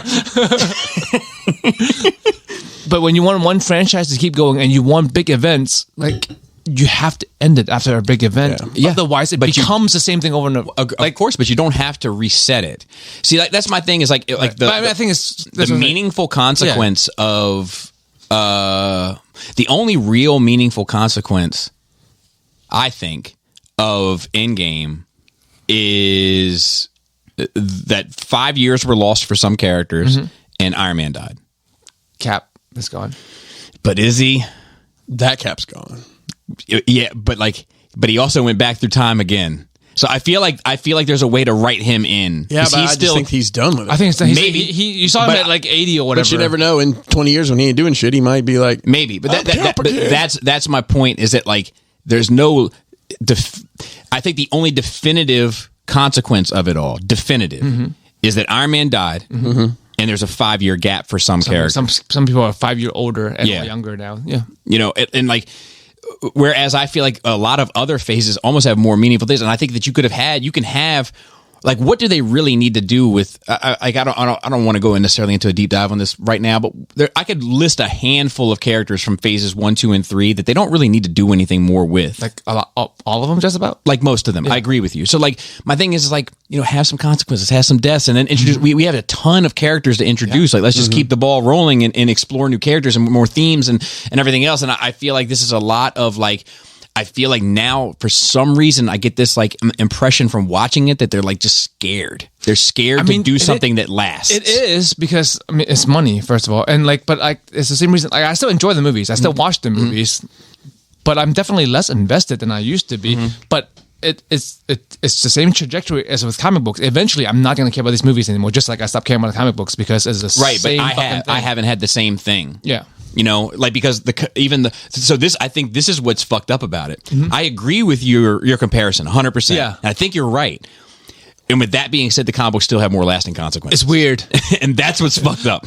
You know, is it because you grew up with it? Because it's because the movies should have lasting consequences because the actors are going to physically age out. So that's it's why I was invested. It's so easy to just have that consequence mean something and also be like, oh, there's a pragmatic side to everybody's brain where you're just like, oh, but what is he going to do this forever? So of course you got to let him go. I mean, you know, the good news is you're getting Ant-Man 3. So I mean, there's also invested in the movieverse because it was a more or less cohesive canon that moves on over time. Yeah, but now it doesn't seem to be that way anymore. I just remembered something from my nerd week. I forgot that I watched Venom 2 on the plane. Oh man, wasn't that a treat? It was weird. It was like it was really short as well, wasn't it? Was it really short? I don't remember if it was. It just I haven't seen it. I think I saw. Did I go to? I went to the theater. Watch it, Bobby. It hasn't become conveniently available for me. Yeah, mine was like a foot away from me on the back, so I watched it. But It's kind of hard to avoid it, right? yeah, I mean, I didn't mind. I don't mind. I kind of like the stupid humor of Venom with Eddie Brock and that. But then the whole film was just like, I just thought the way whatever his name is, Woody Harrelson become Carnage was a bit silly. And then, but it reminded me because you were talking about the effects of Endgame, and that's the end of that. And you know, yeah. There's going to be carnage. What characters would you power up? What characters would you like to see thrown into the Avengers? Is there any out there that you would like to see? I feel like I want to go look at my shelves. Yeah, is Batman available? Fucking Joe wants more Wolverine. Batman. He loves Batman. In the Avengers. Wolverine was in Avengers at some point, right? Everybody was. Yeah, I mean, literally everybody's been in the Avengers at some point in time. Well, I mean, Wolverine. I think Wolverine in the Avengers. Is it Sentry? That would be cool. Right? That fucking arc would be That amazing. would be fucking cool. I'm co-signing Sentry. Because and then Marvel would be happy because they can fight their good guys again. There you go. Okay. All right. Next one. Jesus, this is a long one. I'm just going to go through it. Greeting NR Utards. Oh my God. That's pretty good. That's pretty good. Long time no write. So I didn't get out much, mainly by choice, but when I do, I typically wear some sort of graphic tee, a nerd alert, if you will, to alert others to my presence and signal myself as one of the pack. In the extreme best case scenario, I pull some nerd booty at the local metal show, or at the very least make a friend or two. Recently, though, I've had two extreme up close and personal, so to speak, moments with entertainers I'm a fan of, practically bucket list moments. A few weeks back, I know why. I knew I wanted to read this. Okay. A few weeks back, I'd gone to a comedy show, and while wearing a Skullface tee, completely independent of the shirt, by the end of the night, I was known to a room of about 60 people as that black guy who's into horse porn. More on that later. This past Wednesday, I'm at an AEW live event in Baltimore County, my first wrestling show from any brand in 25 years. I'm rocking the skull tee, contemplating just how much a $12 beer I wanted to drink. And I'm about second in line when this extremely tall, shiny as all get out mountain of a man says, "So you listen to Nerd Rage? I'm on the show." And I said, "Oh shit, Chris?" He said, "That's right, Pinkerton, if you're nasty." I reply, "And I am." We take a photo together, and I mentioned how I'd written in before, but just as I was getting to the meat of the story, so to speak, since I was next in line, Chris gave me a dap and we parted ways. Cool moment. Wouldn't have happened otherwise. Coincidentally, I almost met up with Bobby over TFCon weekend last year to try and buy said tea in person, but unfortunately I ended up getting COVID the day after we talked on Patreon and skipped the con completely. Mad props for the accommodations you were willing to make either way. So completely out of left field on some monkey paw shit, imagine you had to ruin the lives of people in the room with you right now as you're recording. Nothing seriously sinister or evil, but some personal hell catered just for them. What would you come up with based on how well you know them? Remember, no one's ending up dead or disfigured after this. Bro. Just good fun. Examples, Bobby, all of your collectibles, including Grimlock statue, all look perfectly normal to you when you're alone, but as soon as anyone else enters the room, they immediately turn into a KO. It said, he says, he gets some other ones. I guess they're worth reading. Worst case, literal children's toys, like something you'd find in a Happy Meal. Joe, whenever you get any level of sexual arousal, no matter how slight, you get a splitting headache. The higher the level of arousal, the worse the pain. Chris, all wrestling, but only when you're watching, is booked by Vince Russo. Peak 1990s Vince Russo. Of course, no one else sees this, only you. Think you could all do your best worst. I hope this didn't end up too long. It definitely did, but it was worth it. That's it for now. Thanks for all the entertainment. Go Power Rangers. I mean, after Thanks, today, Dominic. just like add more snakes into Bobby's That's what I was life. going to say. Just like We'll take the cool table. We'll take these. But that could be life threatening. We'll non-venomous snake. We'll take these classic shows off of here, and then we'll just fill it full of snakes. And that's Bobby. All anime becomes done in horrible dubs. Oh no! and you're not able to stream Casino anywhere. Oh man! Bro, how am I gonna live? There's a international ketchup shortage. All door frames become 4 feet tall. That's an inconvenience for all of us. And there's tomato sauce on fucking everything. No, I think the worst one for me, because you guys, I don't know how obviously you know me, but would be a bowl of just like onions and gherkins or something, because I can't stand onion. Wait, gherkin like a pickle? Yeah. And you see people's fingers getting hurt all the time. Yeah. all regular footballs become American footballs. That's right. That'd be a nightmare. That's you. That's you. All the actors in your favourite anime films become Scarlett Johansson. Oh God! No. That's great. But then you got aroused and then the other... Dude, that's the hell. I'll kill myself man, at that that's point. great. Shit. That is great. But thanks for writing in. Let's see. Paul C. What is something you splurged on and weren't sure you needed, but now can't live without? Plane tickets one to more come time? to America. What is something you splurged on and weren't sure you needed, but now you can't live without? Oh, this fucking house. It's only $500,000. Big ass toilets. I'm trying to... Oh, a house full of squatty potties. I mean, the live without You don't part. need it. You are fucking living squatty potty by yourself. Yeah. my answer is children. It's like that's a splurge. It was the amount of money that they've all cost me. Do you know you got to go? Do you know they got to go through fucking braces like 3 times now? It's like a process. It's not like they just put them on and when they're done, And they just take them off. crank 'em? There's phase. It's like the fucking Marvel movies. There's phase 1, and then there's phase 2, And then it's rinse and repeat. Would And you get more money. believe You my undo it all. wife took one of my children to the orthodontist and they said they don't need anything, but they still charged for the visit. Oh, no doubt. They said Charlie doesn't need anything, and I'm like, I can't believe they didn't try to put some metal. You should, in it. you should just get him a retainer just to keep that shit know. in shape. I know, Yeah. dude. That's not a bad idea. Right? Yeah. Because you never know when they grow bigger, this shit just goes everywhere. Yeah, but with all his fucking shit, he deserves something. He does. You know, that kid. keeping it balanced. All right. So, Angel, or as I like to say, Joe, of course, Angel. Yeah. It's been a while. Hey guys, it's me, or Angel, as you put it. Yes. First, I want to apologize for not asking questions or asking how you guys have been. So no harm done. I've had some complications with personal matters recently, all due to these situations. I really haven't been in the right mindset, nor have I felt like engaging in any conversations or activities. Well, I feel you. Hope things are better. However, your podcast has been one of the few things that has been keeping my mind off the bullshit. I want to say I appreciate you guys and just thank you from the bottom of my heart. Thank you. And now that thankfully these problems finally got resolved, my life has been getting back to normal. Let's make some noise for your problems going away. Oh, dude, you ever, what about Bob? He's like, I'm taking a vacation. Yes. From my problems. And now, Classic thankfully, Bill Murray. these problems are resolved. My life got back to normal. So I figured, hey, I haven't sent these gentlemen anything in a hot minute. I might as well give them an update and tell them thank you. I thought I would have a question ready, but honestly, I don't have any. So I'm just going to fuck off. Again, thank you. I all want to wish you, your every mother out there, a happy late Mother's Day, except for mine, hopefully, Angel. But it's okay. All right. And then Awesome. Thank you. Thanks for listening. Blaster said, let's hope this isn't late enough to get pushed back to next week. Sorry, it definitely was. You guys may have covered it already, but thoughts on the entire peanut gallery on the new Masterpiece Trailbreaker? Personally, I think this is the car's strongest showing in a while. I think it looks god-awful. I think just talked the X Transbots is much better looking. Yeah, so I would rather get the Fans Toys, surprise, right? But if Fans Toys never comes out with one, I'm fine. I'm 100%. You don't need to get the car. I'm 100% okay. Fine. I would never swap my X Transbots out for this. Yeah. I think that. Have you seen it? Yeah. Okay, so That's why I asked about it earlier. I couldn't remember whether it was you or Chris. The gray, man. Yeah, what is it? So the gray. Yeah. It doesn't look great. No. So the gray looks too plain. The car eating his belly from the side looks awful.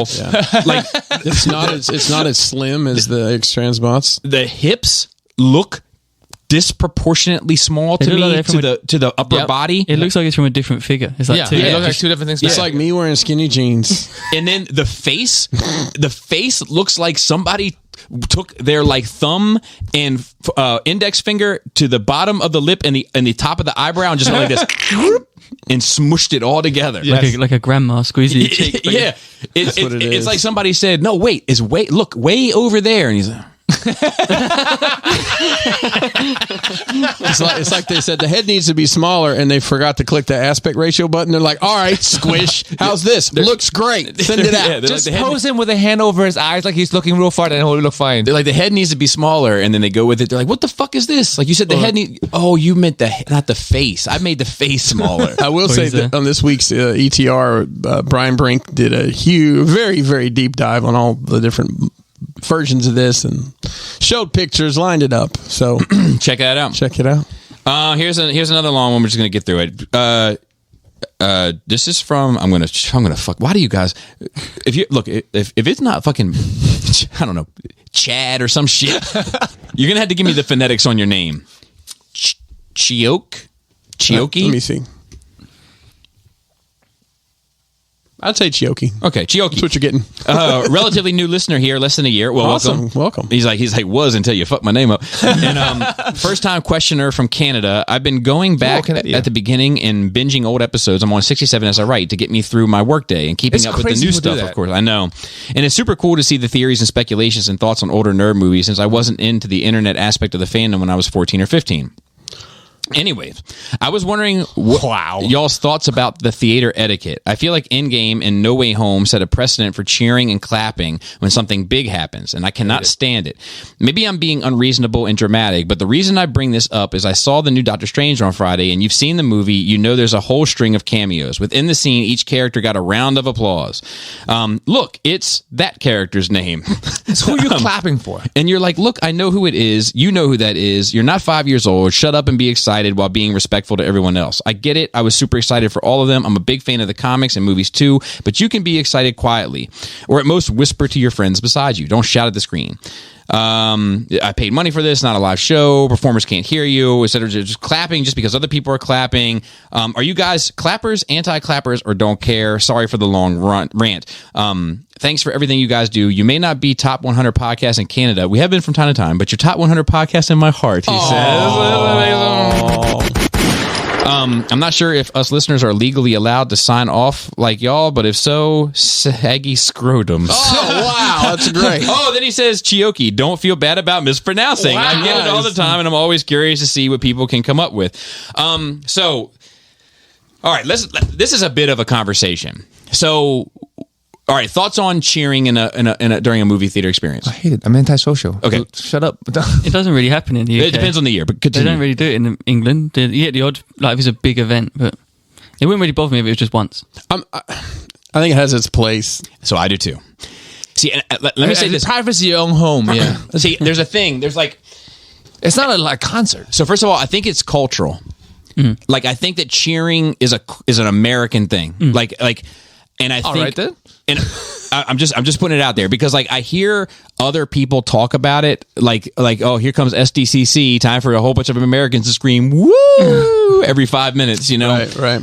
I think there is something to it. I think the fact that he's Canadian, you know, and Cody's like, we don't really do that over there. Like, you know what I mean? Like I think there is something uniquely American about it.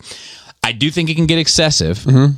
However, like probably my most, and people can judge this however they want, and I don't quite care. But like there was a time where I screamed in the theater because I couldn't control it. Like it was like keep your kids at home. It was like speaking in tongues. like I yelled, "Oh my fucking God," at the top of my lungs when Yoda pulled out a lightsaber. You know, and like so to speak, and like. I wouldn't change that euphoric moment for me for anything. Right. You know, and it wasn't like I made like a conscious choice to cheer. I just was overcome with joy. You know? I mean, I like when the when they did the Fantastic Four Reed Richards reveal, you know, I audibly popped for that. Because I was like, yes, you know, for several reasons. Yeah. Also, Rainn Wilson should definitely be Dr. Doom now. Because Dwight and Jim. Yeah. It works. But yeah, I mean, he's you the guys best are the guy. reason why I stay home and don't want to go to the theater. Well, I'm gonna be honest with you. Like anytime I've ever heard anything like that, it's been like opening night. Yeah, that's You know? another thing. Is it usually doesn't happen. If you go on a Sunday afternoon, you're probably not usually- gonna get that. It's part of, in my opinion, there's no space for it outside of opening weekend. Mm-hmm. Like, No, I agree. if it's been out for a while, then it seems weird. For me, it's like a performance. Like usually, I guess it. I get it. You're cheering for yourself, basically. But usually, I get it. It's like even on planes, when you have a good landing, people start cheering. I understand. You lived. I haven't had that. You didn't but crash. Inside, I'm always doing that. Southwest is real big on that. Spirit. That was Some one, people hear it, some people fear it. one time I fucking joined it because like it was snowing. I went to Chicago. Dude, I went for a job interview in Chicago for whatever reason. I don't remember. This was right before we met. But yeah, it was Sketchy. Immediately at first they were like, "We're gonna go to this other airport," and then they were like, "No, we think we can make it." I'm like, "Oh We no!" think we can make it. Basically, My they were God. like, "The other airport is 2 hours away. We're gonna try and land it here." Totally unrelated. Did you see the guy who it was in a? I don't know, it was like a 10-seater plane. The pilot had a cardiac event, and this dude just landed got on the it. headset and like talked to the tower, and they talked to him. He fucking landed a plane and never done it before. How crazy is that? That just shows how overpaid pilots are. Well, that and one of the They're like grocery store. one of the guys more. in the tower actually was an instructor, so he Nice. understood, not to just bark out these. Did they shit terms. themselves? They're like, oh shit, they're going to find out how easy this is. Just press the land button. Hey, I'm gonna be honest with you. Like I told, so a lot of the airlines have bought their own schools, and they are almost begging people to. I told Mason, I was like, dude, you do that. I mean, it can't be that hard.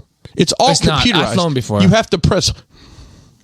You have to press buttons. I have a logbook. I flew a lot. Yeah. I had a So private it's not pilot hard, is what license. you're saying, right? It's not hard. Is it- even it's like 20 driving a years ago car? when I got it, even up to like twin engine planes, there's all kinds of autopilot. I could land a plane without touching the fucking go. fixed throttle at all. Let's go. I'm not going. I just- don't like You're fly. not gonna You let just Joe gotta- fly you you just around. gotta- It's not. It has nothing to do with Joe. I don't even like the people at fucking United Airways flying me around. That's But yeah, fair. at that landing, we clapped and cheered like for our lives. Yeah. But also, I understand STCC is like, I don't know, it's live shows. You're cheering the people, right? To me. You're No, because cheering sometimes it's trailers and shit. Like, Oh, you're that's like, dumb.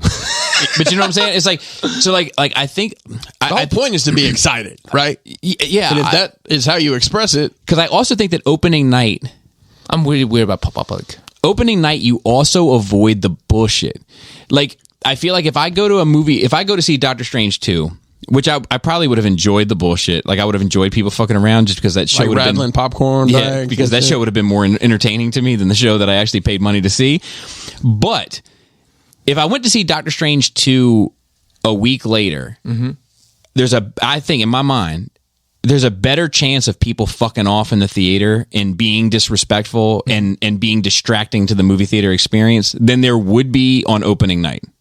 Because most people on opening night are going for the movie. Like right. they're committed to I think this the first thing. weekend, it's a lot. It's what it is, Yeah, how and do you after think- that, it's let's go sit in the dark alone for 2 hours. Yeah. How do you think people felt when we watched X-Men Apocalypse and during the very emotional moment of the X? It was me and Adam was laughing at the screen. That can't be good for people. No, and I'll tell you the worst time I ever laughed in a movie. So I laughed during Titanic, right? And not during, everybody's like, oh, I laughed when the boat went down, the guy hit his head on the propeller. Yeah. I didn't laugh at any of that shit. I didn't laugh at any of that shit. I was very respectful. But when that old bitch put her feet up on the boat, dude, when them old toes gripped Them old grippers. I started laughing so hard at those feet. Like I could, because it's supposed to be this beautiful moment. And she's got the nerve to have them pedicured and everything else. It's just these old wrinkly ass toes gripping this thing like a fucking 100-year-old orangutan.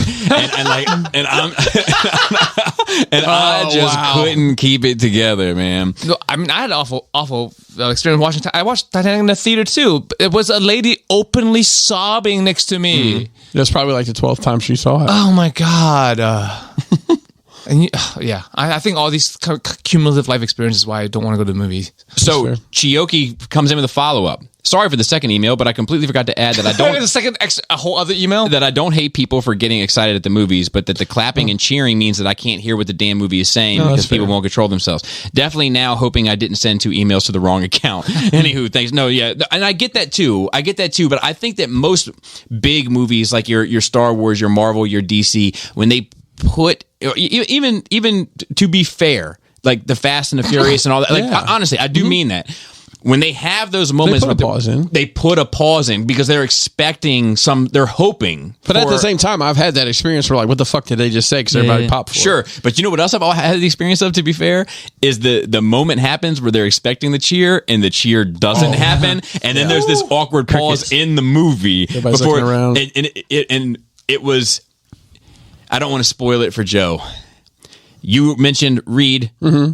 Big cheer. Yeah. And then there was another reveal. And not a big cheer. Actually, quiet.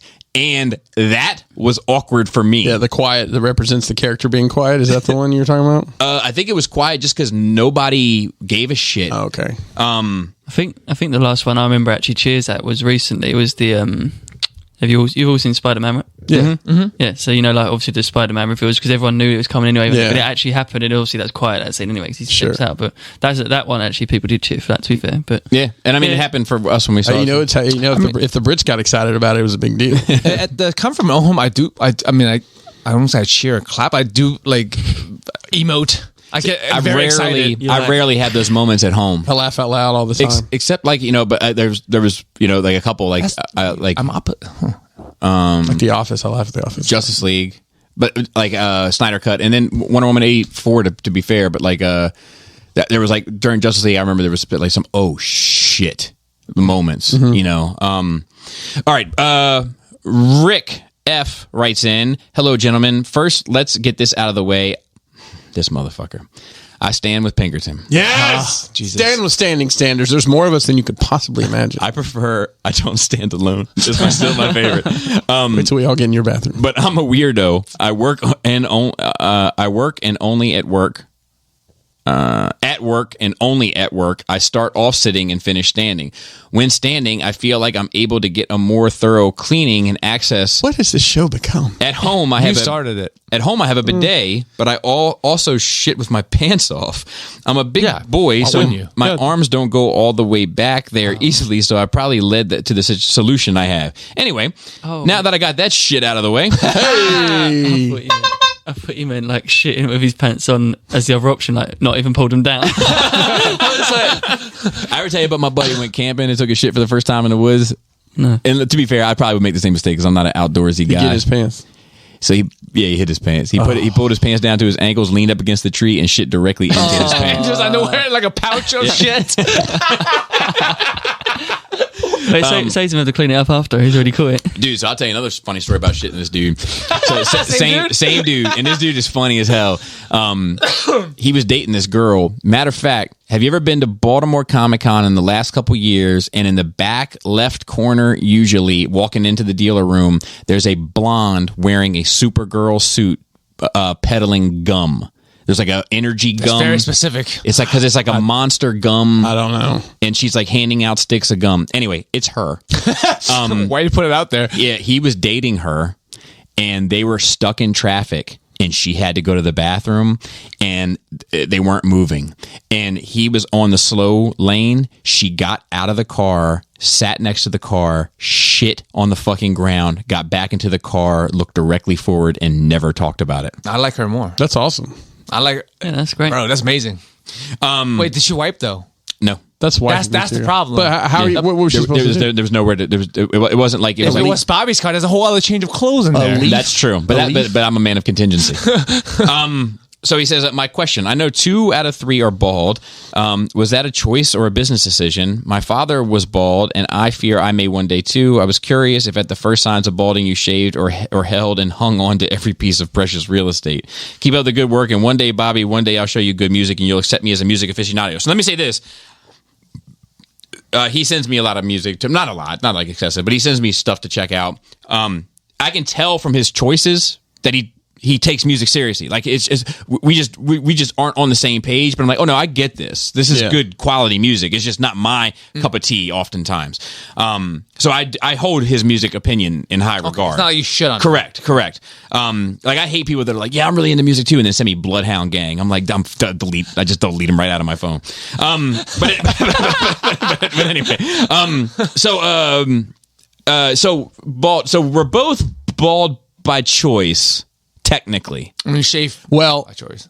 I shaved my head by choice. Right. I'm not bald by choice. And I've been shaving my head. So we have to define bald then. Well, I think I am a victim of male pattern baldness. Yeah, that's not a choice. So I have thin hair on the like on the top of my head. I have thicker hair on the side of my head. I choose to shave my whole head bald so that I don't have an obvious thinning hair on the top of my head. Yeah, I've been shaving my. I remember I started shaving my head at like Michael Jordan and Telly Savalas were the bald dudes. Oh, I thought I was like when you were 23. And then when I was 25, I started shaving my head when I was 25. So because I had it started. I mean, I'm fucked on both sides of my genetics because it's supposed to come from your mother's father, right? Theoretically, and there's ways to beat that. But my mother's father had a full head of hair, but all of her brothers are male pattern bald. And there's a way to beat it. Like recessive genes can win out, and it doesn't matter. But like, I say that to say this: did you knock it down? So, what made you realize you couldn't have your regular head of hair? The giant bald spot, and you saw it. You recognized it.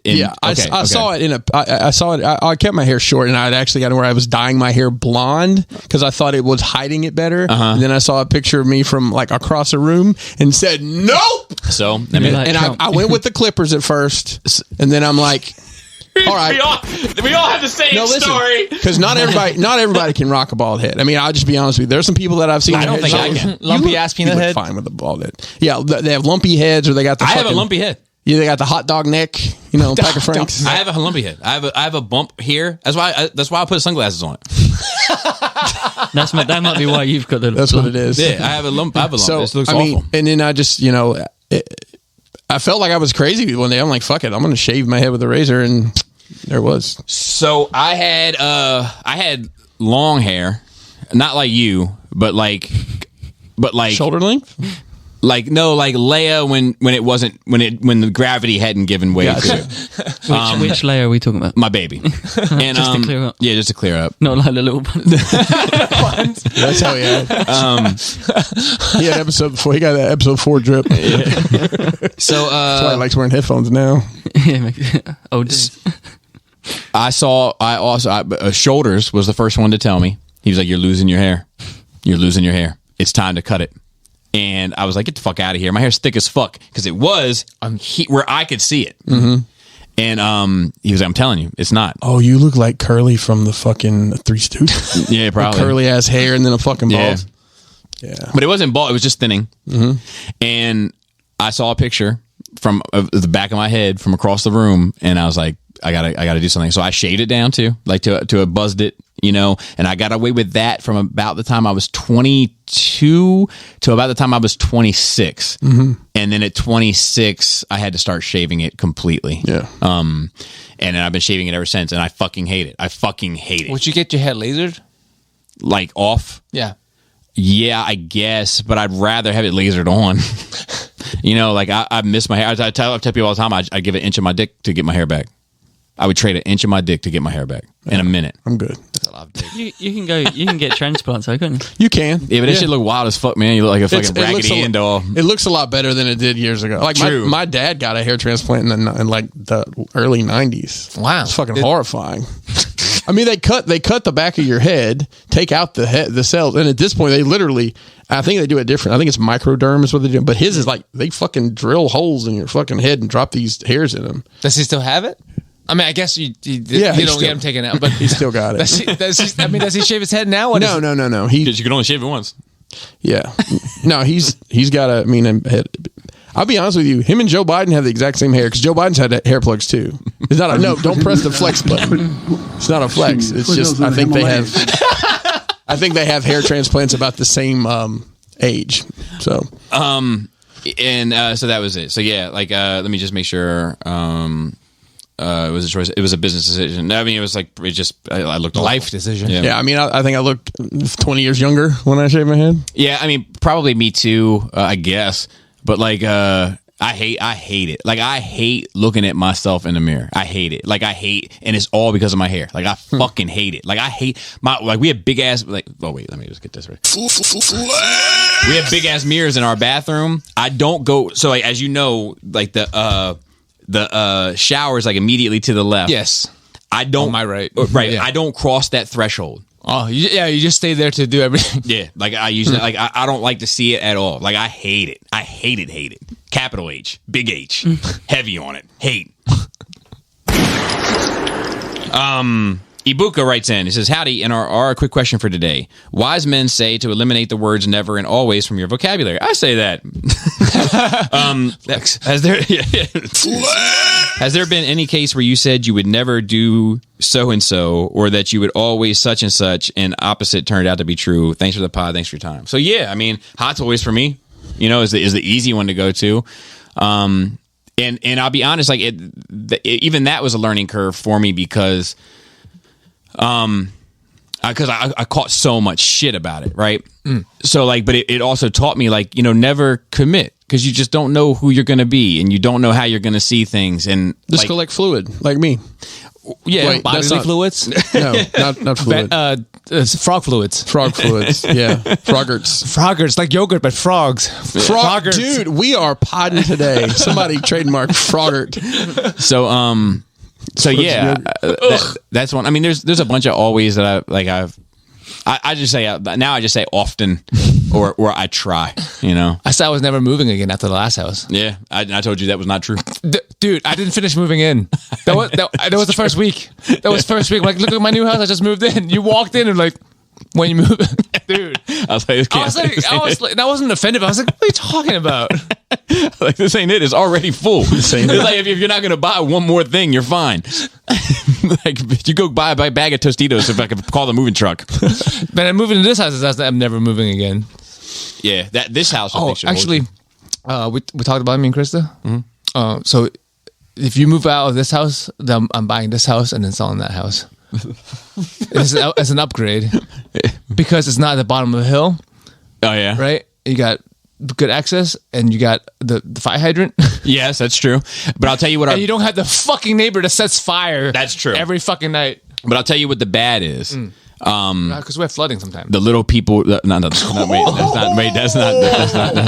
I said the wrong thing. The little part of my lawn that sits to the right of my driveway, the people drive over that to cut that turn. Oh, so like I always had. I don't leave the house. So I'm getting ready to put some rocks. I don't think you'll ever be able to move because he'll do what they do in Step Brothers to stop you from moving. When the people come to view your house, he'll be like dressed up as like, I don't know, with a white hood on or something. No, won't be dressing that way. I don't think I own one piece of white clothing in my entire closet. Cody, here in the States. But they do that on Step Brothers. Next one is from David M. He says, or anybody else have an always and never story? I'm to the point where I don't say never. You're right. I try not to say those things. Yeah. Is he a wise man? Who? Justin Bieber? Never say never? That's a hit? I don't know. Yeah, you know what's funny is he's rich though, right? Does that make him wise? I don't know. No, I don't think so. There's some dumbass rich people. Yeah, a lot of them. I said I'd never fucking my ex again. I definitely fucked her again multiple times. Yeah, I mean, there's a lot of shit I said I'd never do, and then fucking definitely did. Yeah. Good day, Power Rangers. Hope all is well. Bobby, I can't think of anyone I disagree with more than you, while simultaneously enjoy hearing your opinions about stuff. That's awesome. Keep up the good work. Quick question. What's the best cartoon theme tune? For me, it's G1 Transformers. Nothing else sounds like it and explains everything you need to know about the show. David from sunny Glasgow, Scotland. I fucked this up. Glasgow is pronounced like it rhymes. Glass with show, not like cow. A little bit of my soul dies every time someone says it wrong. Well, I'm glad to have killed a little bit of your soul because you're fucking wrong about the Transformers theme too, since you want to disagree with fucking everything. Hang on. How do you say it, Cody? Glasgow. It's Glasgow's how I'd say Glasgow. This is America. Glasgow, yeah. So the G1 Transformer song is far from the best fucking song. In fact, it's awful. The third season gets a little better with the that part that gets a little bit better. But the first two are trash. Now, you want to talk about good ones? Dino Riders. I mean, Dino Saucers. Dino Saucers. What about Turtles? Silverhawks. Silverhawks rocks. Turtles. Thundercats. Man, G.I. Joe's the one. Y'all are all wrong. So, No, hell hang on, no. G.I. Joe the movie. Hang on. I don't know if that counts. Although it never appeared in the theater, that G.I. Joe the movie. I'll give you that one. That is great. But I love the G1 G.I. Joe one. Yeah, see, I think it literally I like tells you Street everything. I think you. Street Sharks. I like. Street Sharks. Awesome. I think you. I'm be honest. I think you and Glasgow are both playing to your own biases and not being like. I think you loved G.I. Joe as a kid. It was your shit. It was your favorite shit, and it happens to be your favorite song. Same thing with him, I imagine. Right? He loved Transformers as a kid, and it just happens to be his favorite song. I don't give a. Transformers is a pretty good song. I don't give a no. Hell no. I don't give a. Is that lyrics? The I don't give Autobots a are fighting fuck the evil about forces. I don't give a fuck about dinosaurs. I don't give a fuck about that shit. But I know that song is rocking. I like the song more than I like the show. I like Gargoyles. I mean, I like the can't remember Silverhawk song. It's But you take the animation away from it, that's the thing. We should listen to these songs one day. You take the animation away from all of it. I would never just Hang put it on the iTunes. Well, no, I'm saying we should do Next that. top We five. should Top do that. five fucking. How about that? Top five opening songs. Oh, see? But we remember that. But we need Put it in to his- we need to listen to them without seeing the visuals. Yeah. because Yeah. I think That's fine. Because the visuals definitely help with the nostalgia feels. Yeah. And David, you know I'm just fucking with you. It's just because you said you agree with everything, you disagree with all my opinions, so I just had to lean into that a bit. You do actually disagree with it. I do. It turns out.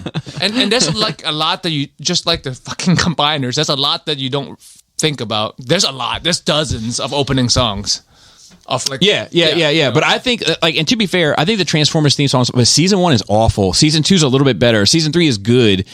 But all of the shows from the 80s tell you exactly what the show is about. I didn't even know they changed. But like Transformers specifically tells you the story. Mass It just Crusaders, doesn't- fighting crime, like they tell you, like Micromice from Mars. secret raiders who will neutralize. Like they tell all these shows, they tell you. But I mean, even DuckTales tells you the whole story. yeah. Because sometimes it's Not just a bad song. danger. Sometimes it's just the theme. I mean, the name of the show over and over again. Like Micromice from Mars, fucking Turtles. Just. No, Turtles tells they you. have Tells the you bridge. but Yeah, Turtles but taught, the most- Splinter what's- taught them to be ninja Right, team. right, That's exactly. the show. It is. But When Evil When Shredder the attacks. attacks, these turtle boys don't cut them any slack, Joe. But how do you love that get song, 8-year-olds to remember something as complicated as that? You say it over and over. It's like the like- Danger Zone song from what's his name? That he says Danger Zone like 22 times. Kenny Loggins? It's like Final countdown? double. All right. Double. Yeah, like Abracadabra's double. He doubled up on the amount of times he said it. Wilfredo says, Joe said, "What? Sup, nerds? Love the show and seems the most talked about and controversial topic of wiping will never end. Nobody on the panel found it funny or strange that Uncle Dolphin P sitting on the toilet. Stand for standers, P for P sitters unite. Yeah, bro. Love the show. Pissmas, dude. Pissmas. I preach about the Pissmas all the time. Love the show. P.S. Bobby, did you like the MP Trailbreaker reveal? No, I did not. The and I think the only reason why we let that go is because it has come up here before. Yeah, it's not new to It wasn't us. new news. I definitely sit every time. You don't hear me. You don't hear the piss stream hitting the water when I go pee I because don't I'm pay sitting attention. down. I just thought you had a long ass dick. Bro. Just dribbling down. Which way around do you sit though? Definitely the normal. You don't sit I don't Slater. straddle You it. just straddle straight on and The straight. AC Slater straddle. Oh god. Hug the tank. All right. Alan Mack says, top of the morning to you boys. A few questions from your homeland, Bobby and lads. I listen. I guess he's Irish. I'm only a quarter, but I'll take it. I listen to these shows and love your rage and wine and cheese. Nice. First time I listened to it, I was thinking you would talk about wine. And cheese. Chris, my 5-year-old looks. My 5-year-old looks listening to you when you're talking. Loves listening to you when you're talking because she loves the hillbilly too. Dude, let's give her some. Let's give her some. Light her up. That's for you, sweetheart. And yeah, you have a 5-year girl who sometimes listens, not the adult combos. First time sending in a question. Join Patreon after I send you the fig. Chris, I stand with you. Stand white power. Yeah, no! No, whoa, hang on. Whoa. Wait, is this wipe power, right? Wait, what did he say? He said wipe. Wipe. WIPE. Wipe power. Okay. What were you thinking? Get your head out of the gutter. No, I thought he said something else. No, I don't think Bobby would read that out loud. That's what his intention was. I would have deleted the email. Do you guys keep any boxes of any of the figures you open? What would be your top 5 countries to see? Okay, let's do first. So boxes. Do you keep most of your boxes? Yeah. I try to trim them now. Like I need to go through and throw more away, but I'm keeping statue boxes. That's it.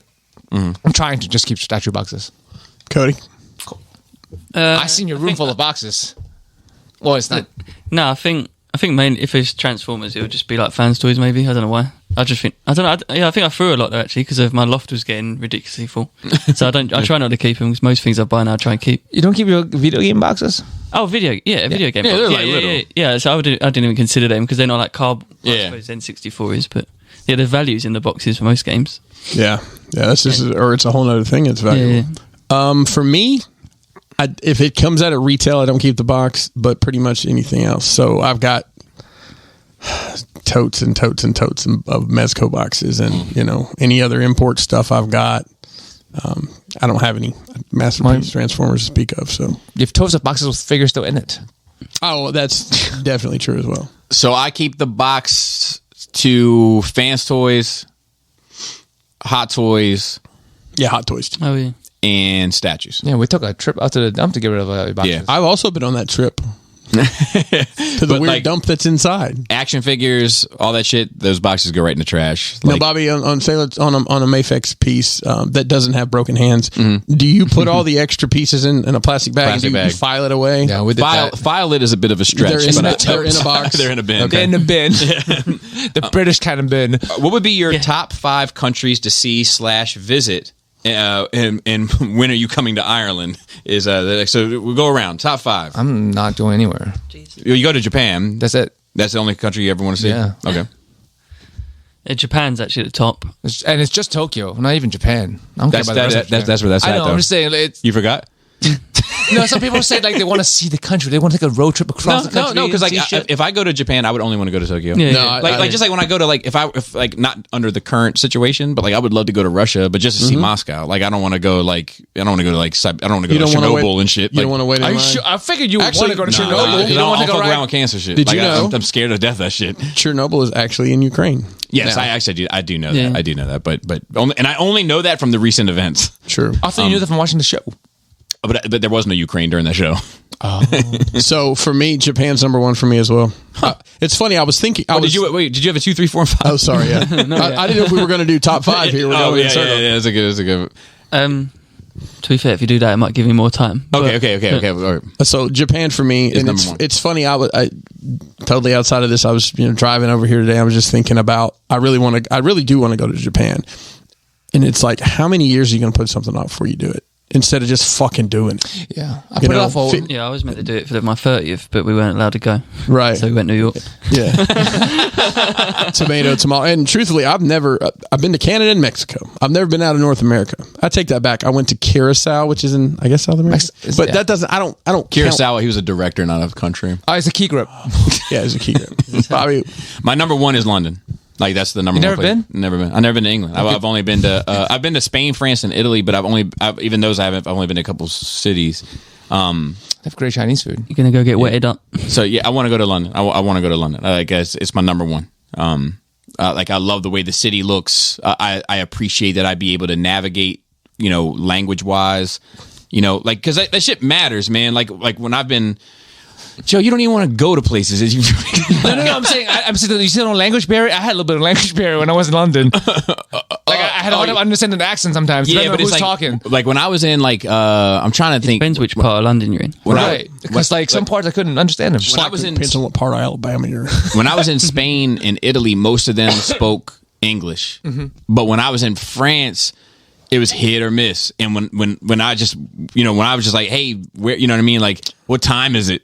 And it was like. The problem was, Bobby, the problem in France is Have you ever had froglings? you have to show them your underpants and then they understand it. Yeah, it's like the bodega scene in Half Baked. So yeah, London's number 1. What about you, Cody? Number 2? Are you Googling My dude's Earth? got the map out there. Oh, no, I'd like to go. I want to go Canada just because it's another part. Let me tell I'll you, turn your mic off. It's just American Junior, bro. it's almost like Diet Sprite. Well, no, I've got friends there that work like they moved from UK no doubt. over there, so I'd like to visit there, see them, and see, it looks nice to be fair. It is in Calgary. It looks And truthfully saying, I want to go to. I've been to Toronto and I've been to Vancouver. There's a lot of Canada I've never been to. There's a lot of Canada Canadians haven't been to. It's just nothing. You're right. I mean, I It's just think fucking nothing up there. 90% There's like of moose and shit. Like, just I think 90% of Canadians live like 100 miles from America. Yeah, everything else is ice. on the border. It's just ice. Mine is England, UK, Oh, all right. and I'm excited to do that also one day. And I won't include all of Europe, but I would love to. And I know you earlier in your life took a trip over and saw. I'd love to do that. Hopefully, if the world gets back to normal, spend a couple weeks over there, go see this guy on the first day, and then maybe on the last day to get finished up or something. So I'm not bleeding the streets. What am I doing? wait, Finished. Is he gonna polish you off? I'm going to do tattoos for a job while I'm over there. my number 2 is Paris. Like I went to France, but I only went to Nice and Aix and Nice was. and one other place. I can't remember. Oh, but like, Nice was the I went to beach. Paris. yeah, but it's like a whole town. But it's mainly like. And there was one other because I didn't even go to the beach I at prefer all. Ocean City. I didn't go to the Okay, beach. okay. But like, Ocean City has a better walk, man, and much guess. more sand. I guess. but Dude, their fucking beach is like this wide. Well, so I saw the beach at Nice and Aix, and I can tell you the water is much better. The 'Cause water's that Ocean City water looks like Yeah. you got to get deconned afterwards. Yeah, So I don't go to the beach for the water though. Yeah. Anymore. True. I don't really go to the beach, so. Same. But yeah, I've never been to Paris, and I would love to go. The only Paris would the more I don't know. People like to go to Paris for the romance and the tower. Like the catacombs is what's more interesting to me. I just like the. Yeah. I just. went there. It was cool. I just like cities. Like I like architecture. I like looking at buildings and shit like that, and like the even like the way if you look at like the layout of their buildings, like one of those aerial views, and like just how it almost has DC-esque vibes. How like tightly packed the buildings are in relation. Like I'm fascinated by that shit. Building construction is a big part of my interest. That's why I thought the catacombs would be interesting to you because that's very different architecture. It's funny. Yeah. Diorama building has put me in the same mindset. Yeah. I look at architecture a completely different way than I did 10 years ago. So that was number 2 for me. Number 3 for you. I'd like to go to Dubai. Oh boy. Oh man, so does Rondo. Does he? Yeah. I've got a friend out there as well, but he moved out there and he said it's just crazy. Beautiful. So, yeah, it just looks, and every picture he puts up, it just looks like, Wow. it looks nice, doesn't it? So, Doesn't it? yeah, I'd like to visit there. All right. Australia.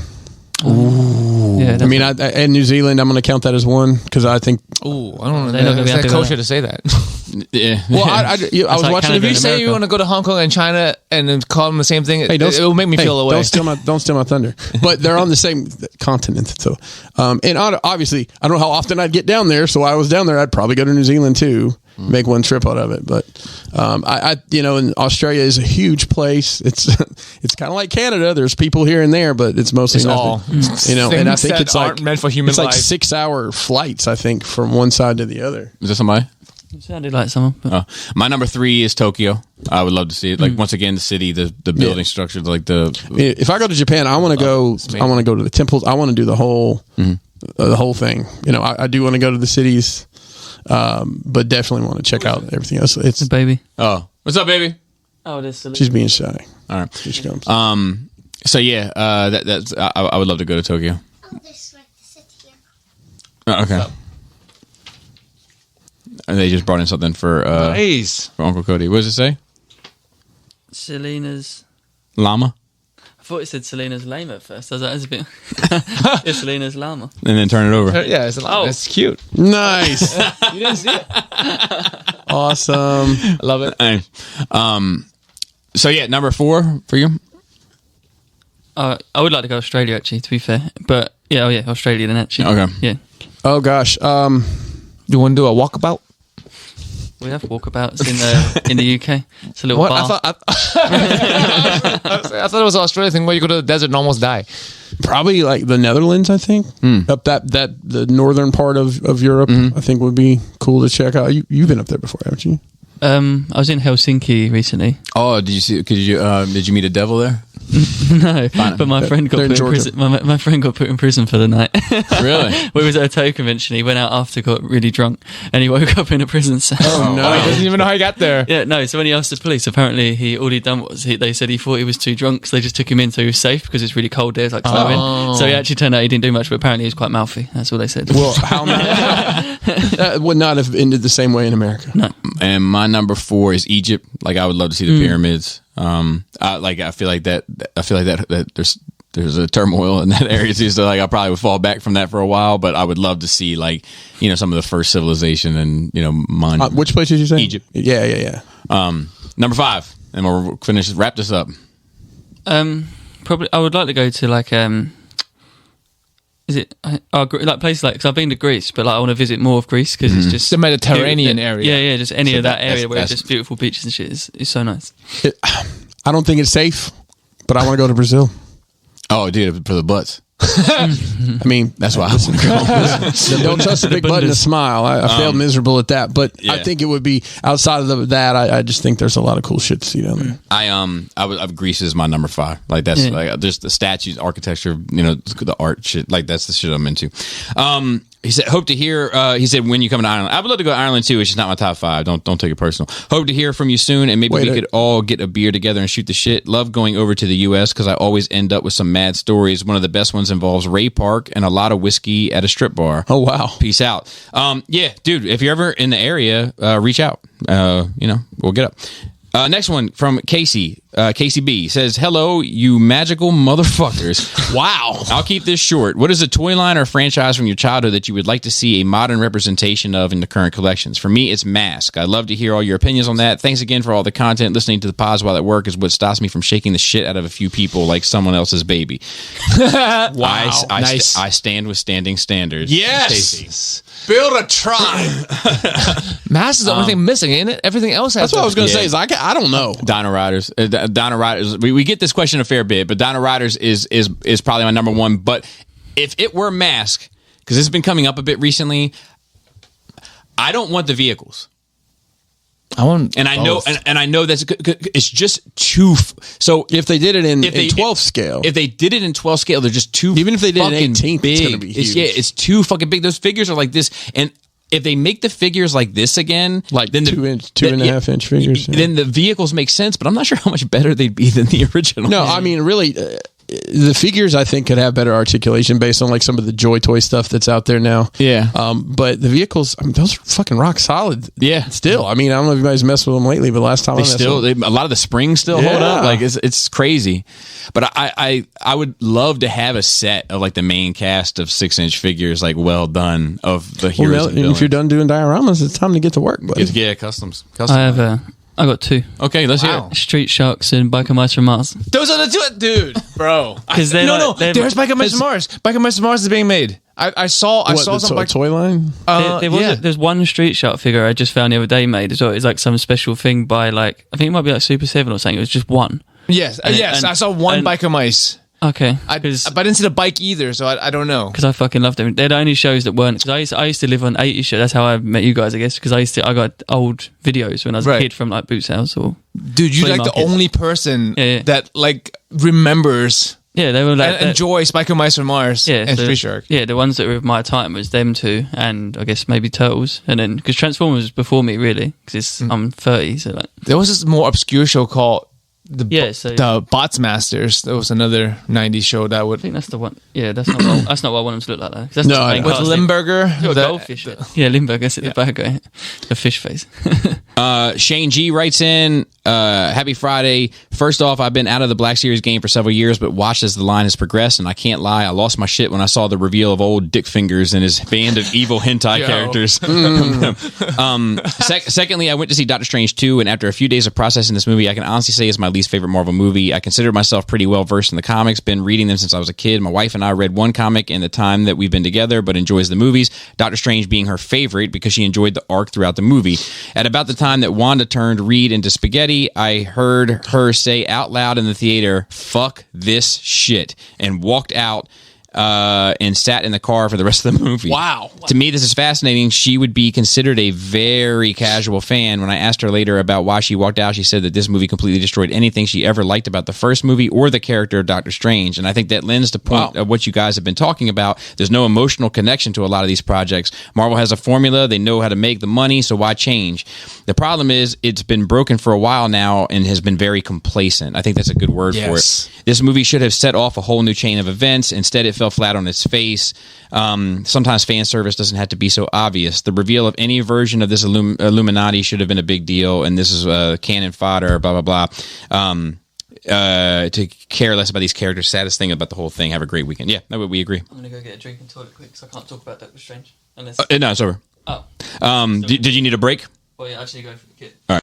All right, so next one, Sean W. Hey, Nerd Ragers, it's ironic you had the question earlier in the show about what nerd stuff opinions would make you walk away from a conversation, because 10 minutes into Doctor Strange discussion, Sam Raimi bashing, I was like, I got to get the hell out of here. Just breaking balls. I don't begrudge anyone their dislikes. I dug the movie. Sorry it didn't do it for you guys. I do agree about Marvel having a villain problem, though, and them relying on the same versus same conflicts too often. When Bobby got to the point in his recap where the evil Doctor Strange appears, the disgust in his voice legitimately made me laugh out loud. Keep up the good work, Sean W. Thank you. Thanks, Sean. Next one is from CW Sherlock. Ooh, man. Gents, a longtime listener with not a question, but a solution for the bathroom debate once and for all. Oh, come on now. During the toilet paper shortage of 2020, we purchased one of the wire-free bidets off Amazon and never looked back. Not only does it clean your tush, it cuts down on the amount of toilet paper you'll use and save you moolah. Now go get yours and put an end to how one wipes, stands or folds. Your toilet procedure proprietor, CW Sherlock. I can't. I love them. I can't. There you go. I love bidets. Like, they turn me the fuck on. Like, I have to finish. I'm gonna be honest with you. Just finish more often. There's one at our house that I haven't installed, and Joe's got me all sorts of nervous. Joe's got me more nervous, dude. When than, you get Bobby that nice warm water hitting the back of your balls, dude, you're gonna want to finish. Blaster writes in and says, well, you ask, I deliver, and here I included a new intro for Thought of the Week, Thought Provoker, as well as some music and a bonus of Phil. I wanted to come up with some original composition, but then I realized that I suck, so for now, I got you some home-brewed Barry White lo-fi quality satisfy you. Don't worry, I think that you'll find the theme song sooner or later. So one of them super long. I'm not going to be able to play that one all the way through, but I'll play a little bit of these here. All right. Better put your hats on backwards, because it's time for Marilyn Phil's Thought of the Week. Let's see who he's simping for today. Oh, my God. Let's see who he's simping for. Oh, you just caught me in the middle of the day. I remember that variety show, man. Yeah. That was a good time. And then this one here. It was digging in the yard. Yeah. All right, come on. There's like two. That's like just a groove, yeah. Just a groove for it. Yeah, but it works. All right, KFC. What's up, Power Rangers? First, I got to give props to Pinkerton for the energy he brought to ETR last night. Love to see it.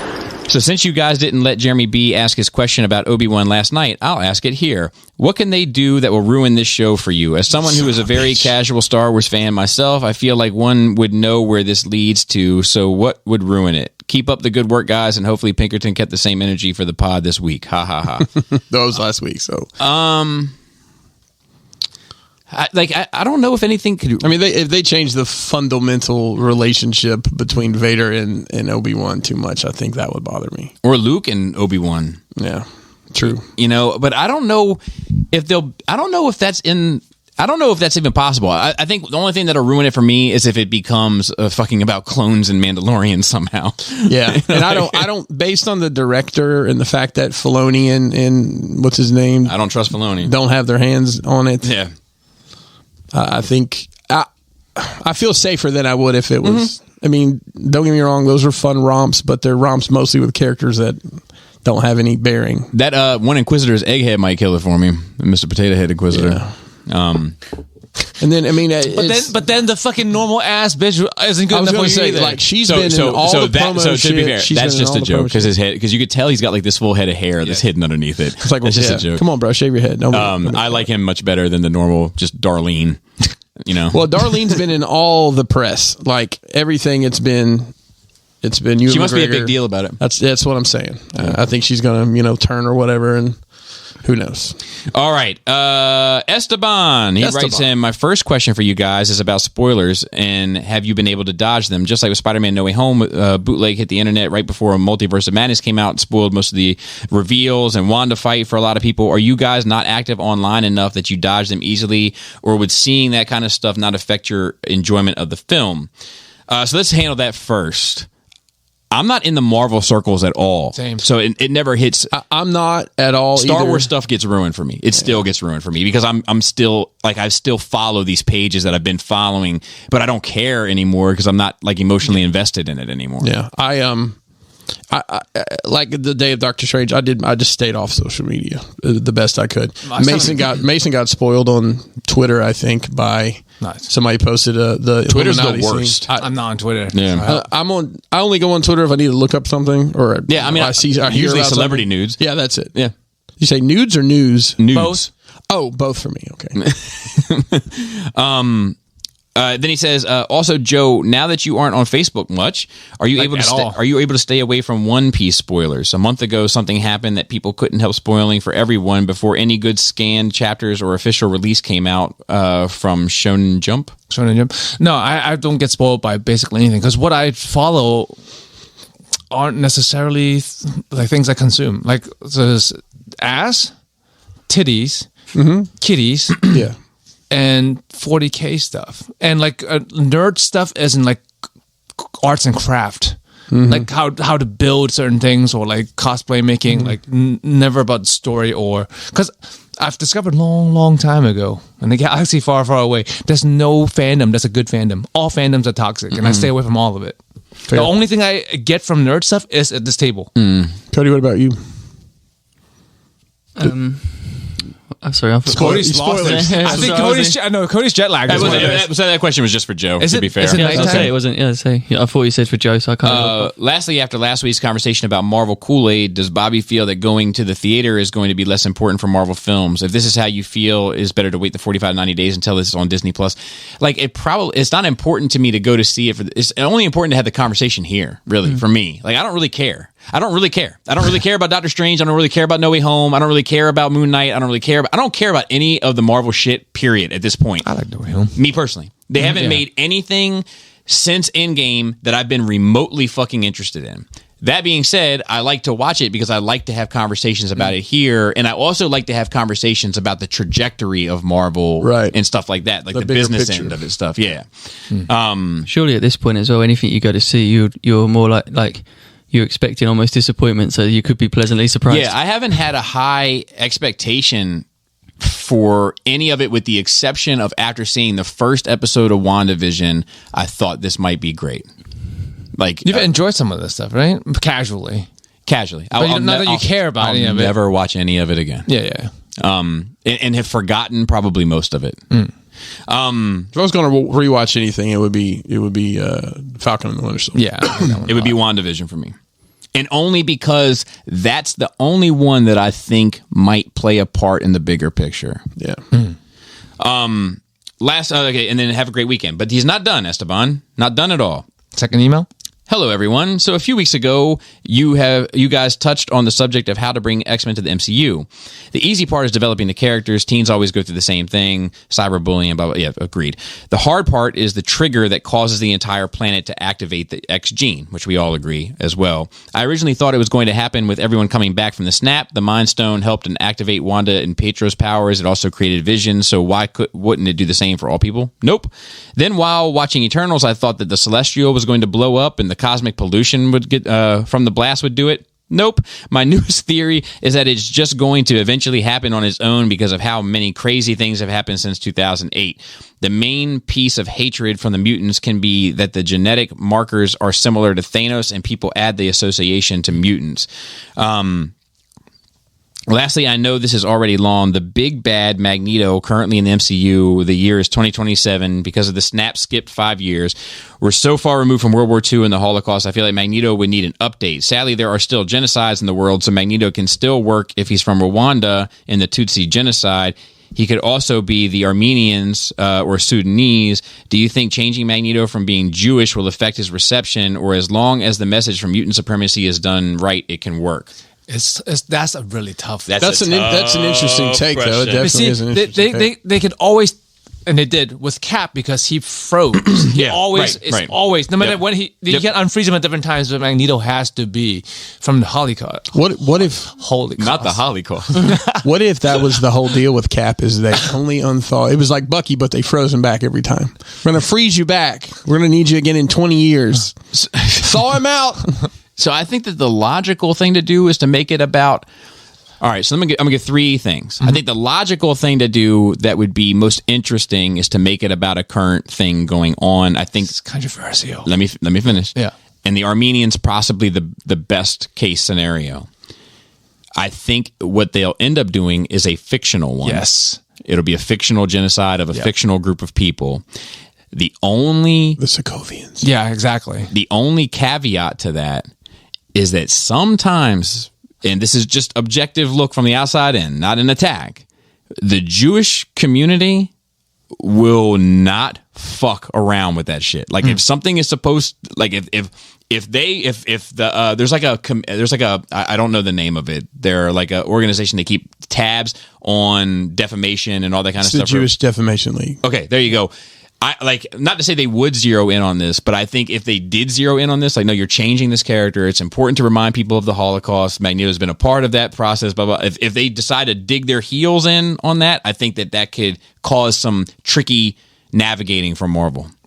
Yeah. Do they need to tell that? I mean, It's very important to his character. I know it's important to his character, but I mean, I don't know if the first movie we need that full explanation of why he's back. The thing is, You need it before the end of his story. Of the arc. Yeah. Right. See, the thing with the Holocaust and World War II is that vast majority of the world, like, unless you're like some kind of denial or neo-Nazi person, agrees that who the good guys and the bad guys were. And it's one of the easiest wars in history to look back on villains and heroes. Yeah. Like, so picking from anything after that is questionable. There might be arguments and people like, that's not that way, or you know. So like fictional is either fictional is the way to go, but I feel like it's going to be less impactful. Yeah, I agree.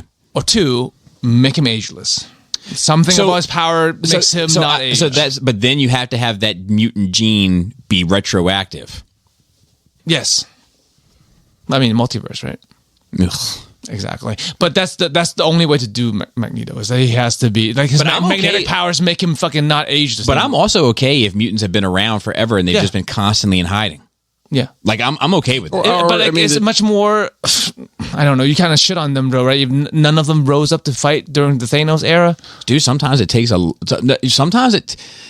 like, what if the gene's dormant until whatever happens? And but Magneto hasn't been around. Magneto had to have it because we had to have something that made him not age. Yeah. What's that? What's the place he goes that nobody there? Oh, Savage Land. Yeah. Maybe he's Sauron, not the good one, but the. How'd that go, Joe? I expect that on the Twitch tonight. Esteban says, "Sorry, I just thought about this. If Marvel wanted to be really saucy, they could make Magneto a Chinese Muslim."